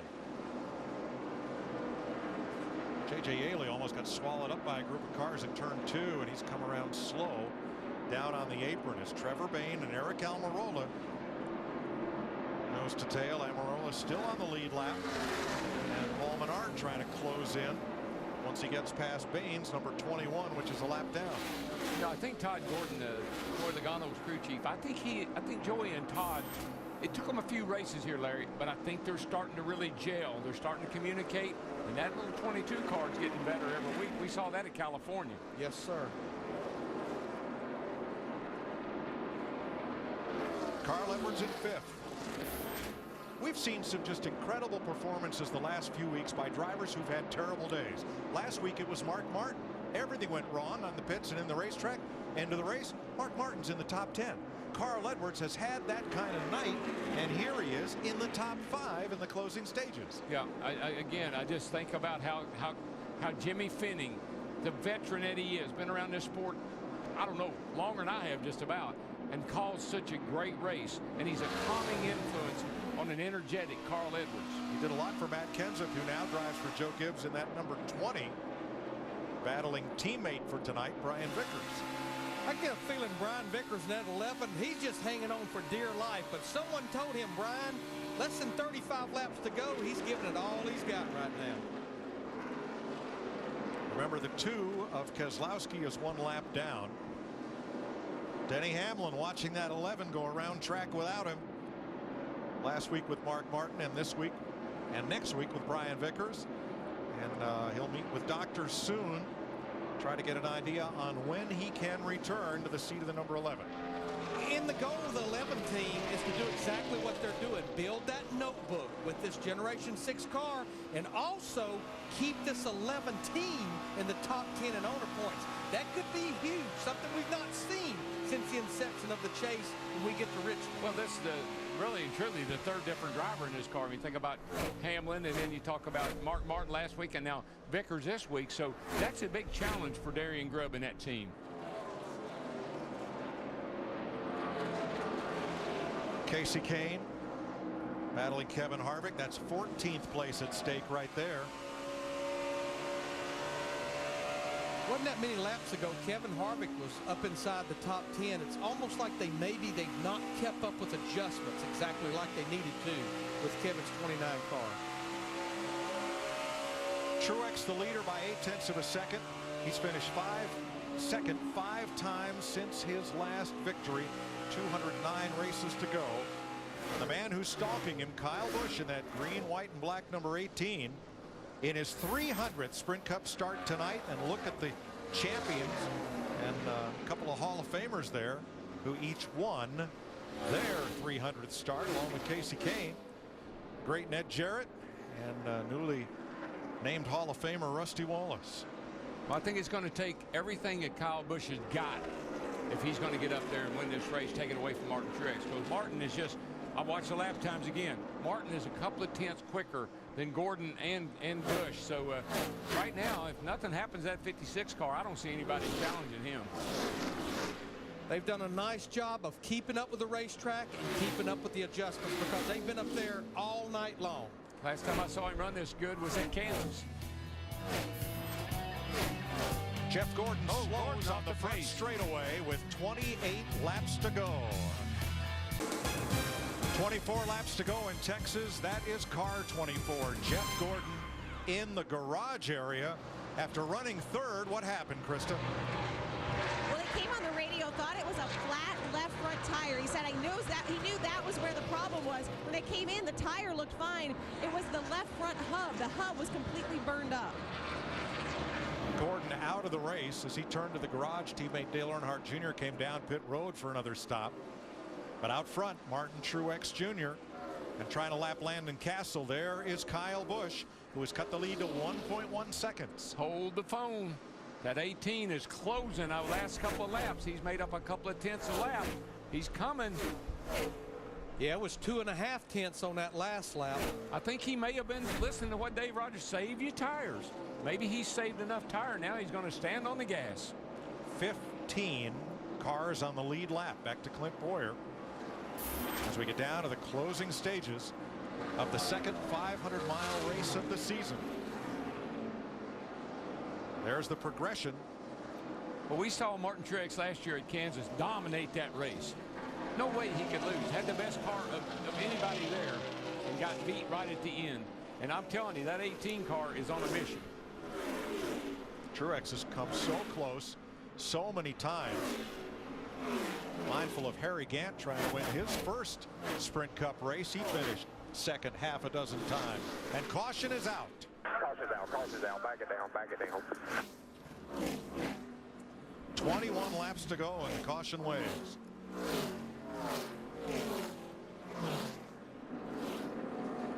Debris in the fourth corner has put the yellow out for the 7th time.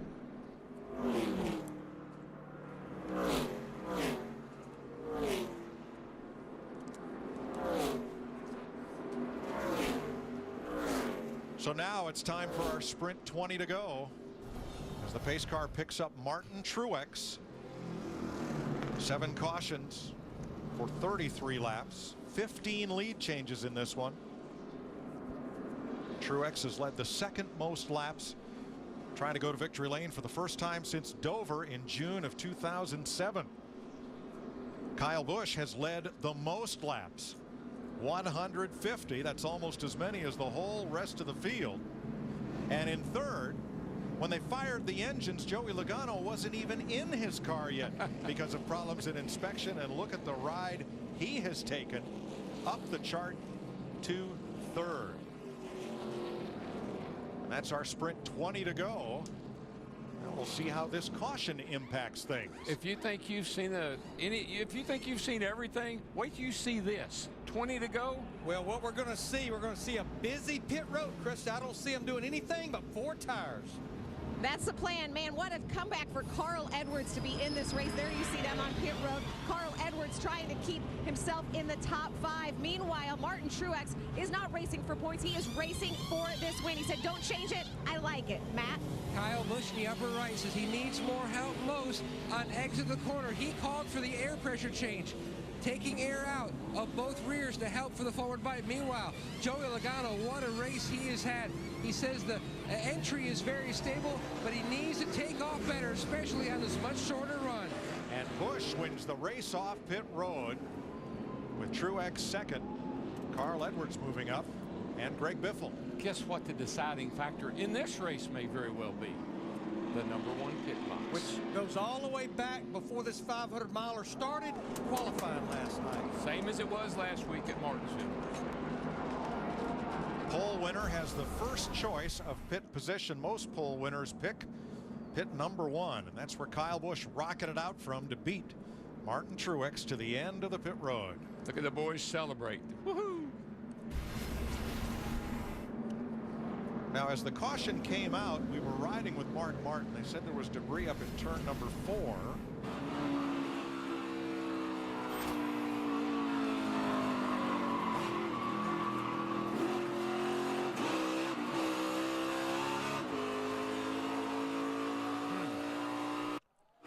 That was interesting.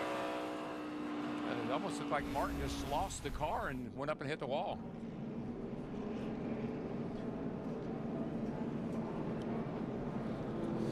And the free pass will put Brad Keselowski back on the lead lap. Chris?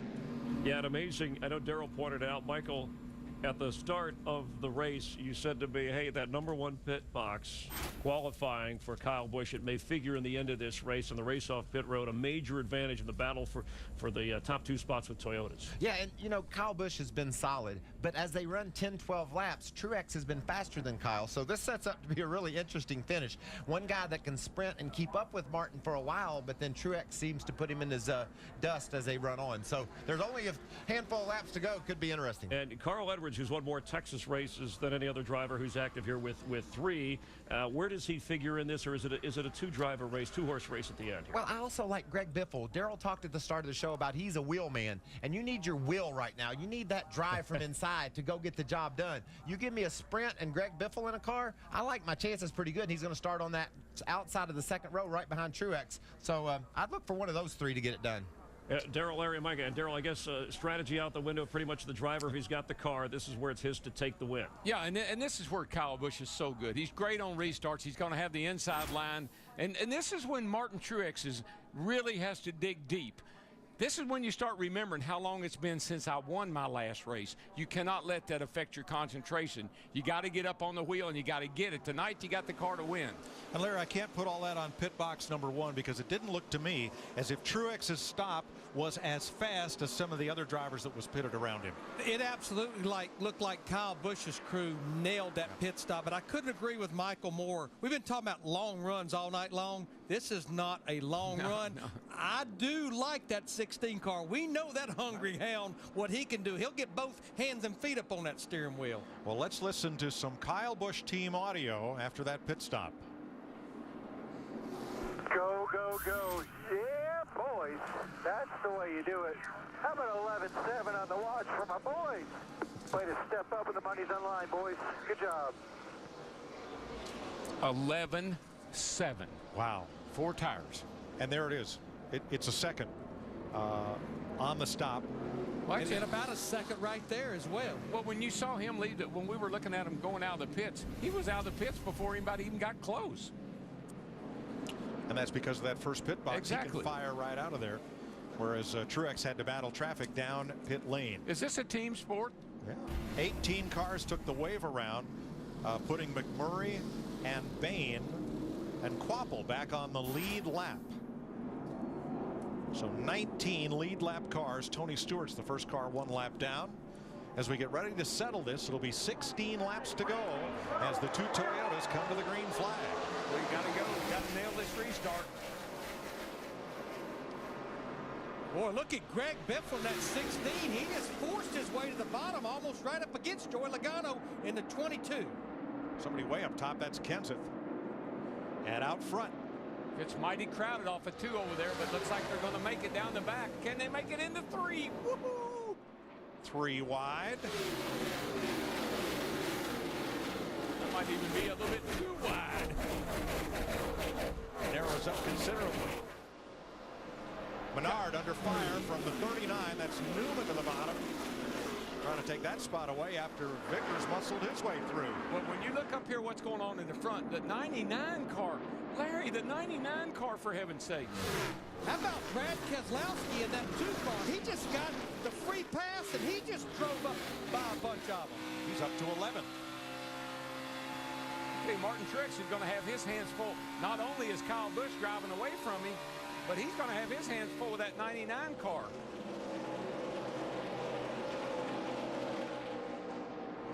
Almirola and Vickers had some contact, racing for 7th place. Yeah, they got it got really it was a wad coming off of turn 2 over there. I'm surprised they made it.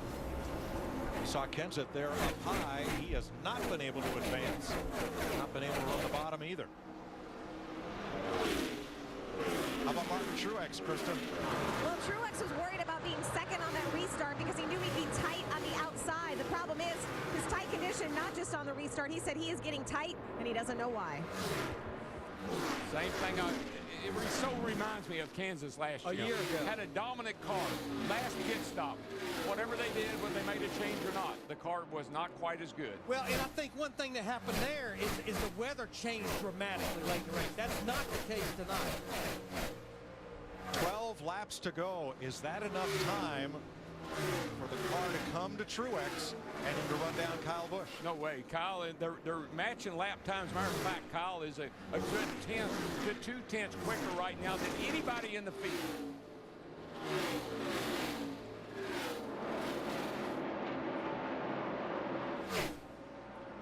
I know we talked about, Michael said, give me Greg Biffle and 20 laps to go, and he might be my man.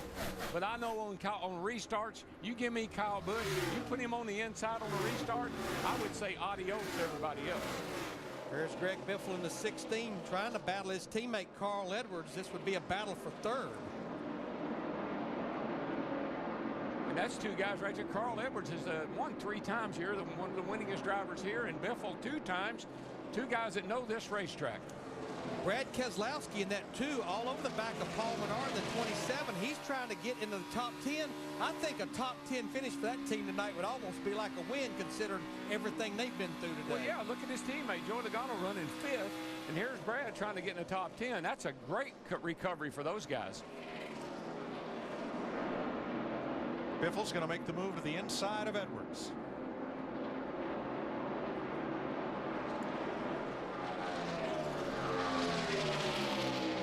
Jeff Gordon out of the race with broken left front hub. J.J. Yaley behind the wall. Ricky Stenhouse many laps down, and in the garage, Mike Bliss, Bobby Labonte, Michael McDowell. Now, one thing I'm seeing, Truex has been a bottom feeder all night long. All of a sudden, he's found some speed up off the bottom just a little bit. He's not riding the rim but he is up off the bottom a little bit. And I think it's paying dividends. He's gaining hundredths, though, Darrell, where he needs to be gaining tenths or more. See, he was all the way on the bottom all night long, but now he's moving up just a little bit, the middle of the racetrack, and he is picking up speed. Yeah, he gained a 10th that lap, but he's still a little over a second back. When they get back around here, 7 laps to go. And those two are still the 2 fastest cars on the racetrack. Guys, trust me, I'm not making this up. That 56 is going to catch that 18. I don't know if he's going to be able to get by him, but he's going to catch him. Right about a 10th that lap right there. Both drivers. Now Kyle has moved up a tad in the middle of the corner because I think they must have told him that's what Martin did in the 56. And there's the interval. Trending down, and here comes Keselowski. Trying to take Paul Menard out of the top 10. And that will leave Ryan Newman in 9th as the only Chevy in the top 10, along with Jimmy Johnson in 6th. Excuse me. Out front, 2 Toyotas leading 3 Fords. Okay. Can't get to him. 10-4, man. Just give us all you got. That's all you can do. Here's what I saw now. When 56 moved up, 18 moved up. And they started trading lap times again. So the spotter told Kyle 56 moved up, picked up speed. Kyle responded by doing the same thing. And the gap steady at 1.3 seconds.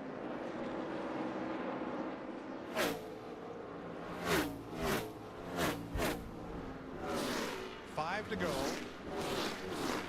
Edwards, Biffle, Logano, Johnson. And Johnson under fire from Almirola from 6th place. As we about run out of laps here, Almirola's done a nice job tonight. Kennedy, Richard Petty car in the top 10. Done a really nice job. Started row 2. Little lap traffic in between the 2 leaders. That's Timmy Hill. That will benefit Kyle Busch with 4 to go. And Brad Keselowski in that 2 car, I know there's not a lot of laps to go, but he keeps picking them up and laying them down. He's going to drive by Ryan Newman in the 39, moves up to 9th spot now.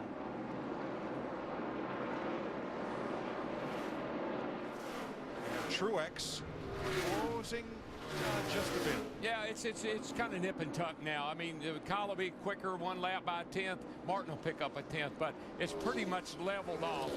Looks to me like that unless something happens that 18 car, he is going to get he's going to run up on a couple of lap cars here. That could play a little bit of a in the game, but I don't think enough for Martin to catch him. 2 to go. Last night, Kyle Busch won his 12th career Sprint Cup pole. Last night he won the nationwide race. He's looking for another sweep.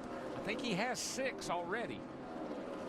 And if he can close the deal here, the number of Sprint Cup Series tracks that he does not have a Sprint Cup Series win at, that number's getting smaller and smaller at 27 years old. Well, it's not over. Truex made a big gain that time because of these lap cars. He cut a 3rd out of Busch's lead. He's there. He's going to get up there to him. Final lap. He won't get to you. 10 back. All good here. Hit your marks. Bring it checkered. Lap car way to the inside. And Kyle Busch, driving Joe Gibbs' Toyota, rounds out the corner and joins the group. Ned Jarrett, Rusty Wallace, Casey Kane. Kyle Busch wins his 300th career start. From the pole, led the most laps with a new track record. Pretty nice weekend. And a sweep. I'd say that's a clean sweep. Samantha, crew chief Dave Rogers celebrate, and the team. That team had a whole lot to do with it. That pit stall certainly did too, but that team. Let's go get some good. They knocked it out of the park on that last pit stop. You think about after race 2, after Phoenix, he was not even in the top 30 in points. And he has followed that up with 6 job, man. I'm so proud of you. It is Kyle's 26th career win. 23rd on the all-time list, tied with Hall of Fame nominee Fred Lorenzen. Took 16 races to get his first win in Texas. Good job, crew. Good job.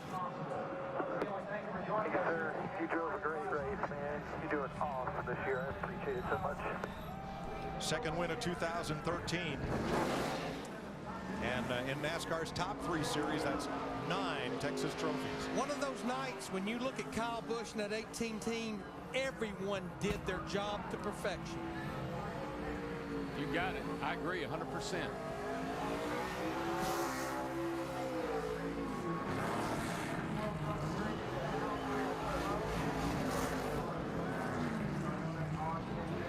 Big celebration for Kyle Busch. 26th career win, and for Joe Gibbs Racing, it's their 103rd Sprint Cup win, their 3rd this year, and his 4th at Texas. Do you think the coach likes, the former Washington Redskin coach likes to win a race maybe near Dallas? I would say so. I'd say so. And interstate batteries on the car. What a great night. The original sponsor of Joe Gibbs Racing. Norm Miller is smiling big somewhere. Now we're going to play capture the flag and salute the crowd. And ladies and gentlemen, the bow. The bow. Thank you very much. It's been fun. Thank you for playing. Kyle Busch led 170 laps tonight. And for Martin Truex, yet another, his 6th second-place finish since the last time he went to victory lane.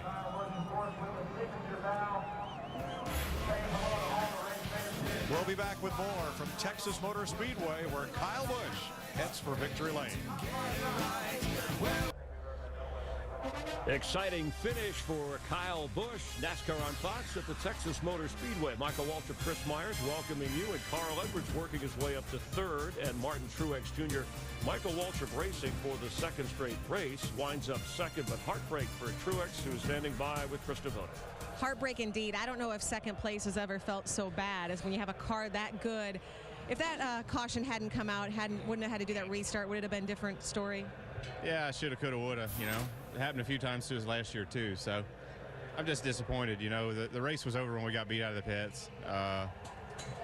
The bottom was so fast for a couple laps. And I was really worried, honestly, that I was going to lose 2nd because Carl was on the inside of me. And so I just was somehow able to run 1 and 2 wide open to get him cleared. And just that guy that gets clean air is hard to get, it's hard to catch for 10 laps. And I just was a little bit tight behind Kyle. I started catching him as we were running, just out of time. And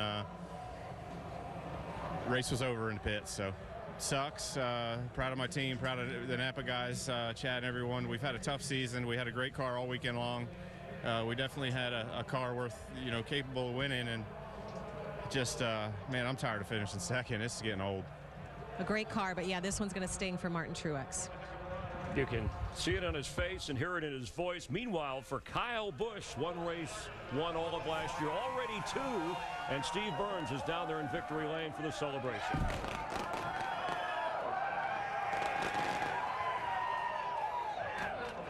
And what a celebration it is, Chris Myers.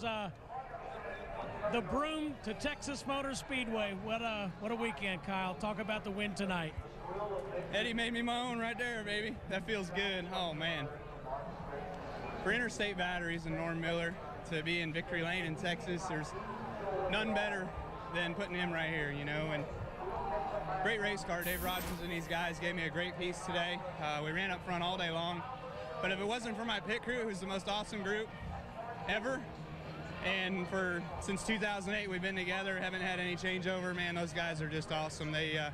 They pulled out one heck of a stop right there at the end to put us up front to give us that lead and to be able to bring it home, So I thank M&M's and Toyota, of course, Monster Energy, Sprint. Without Sprint, this wouldn't be a sport, so we appreciate them. And of course, the fans, without them also. Kyle, how important to win this race tonight? I'm sorry? How important to win this race tonight to you and your team?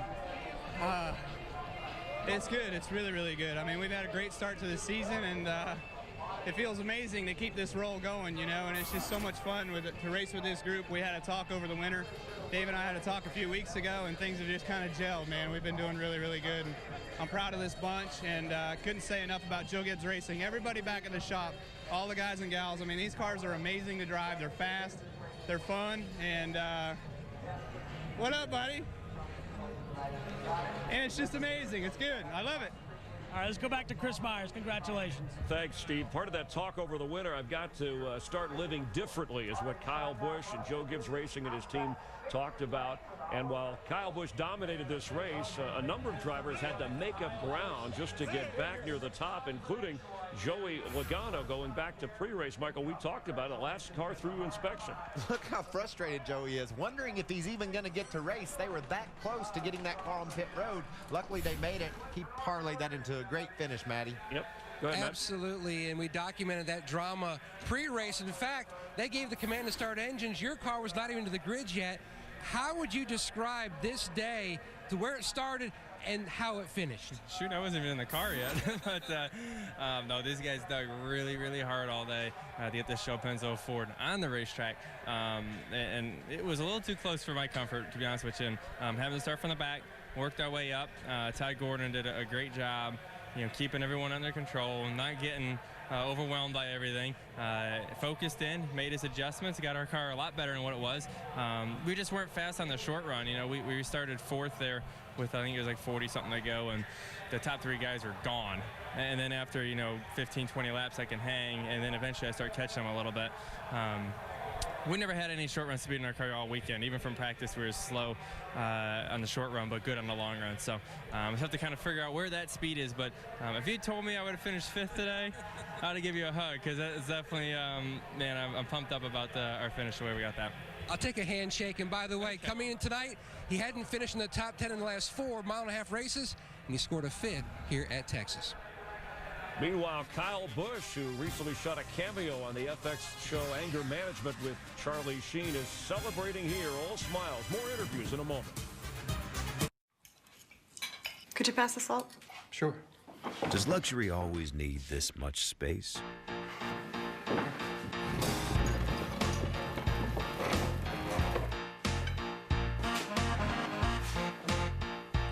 Thank you. Perhaps not. Introducing the all-new Buick Encore. With an available heated steering wheel and flexible seating for 5. The next big thing in luxury is small.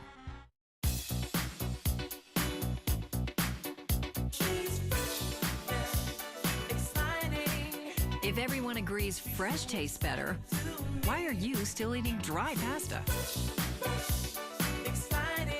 Olivieri's delicious fresh-filled pastas are ready in just minutes. With Olivieri's variety of cheese, meat, and veggie fillings, pasta night will never be the same.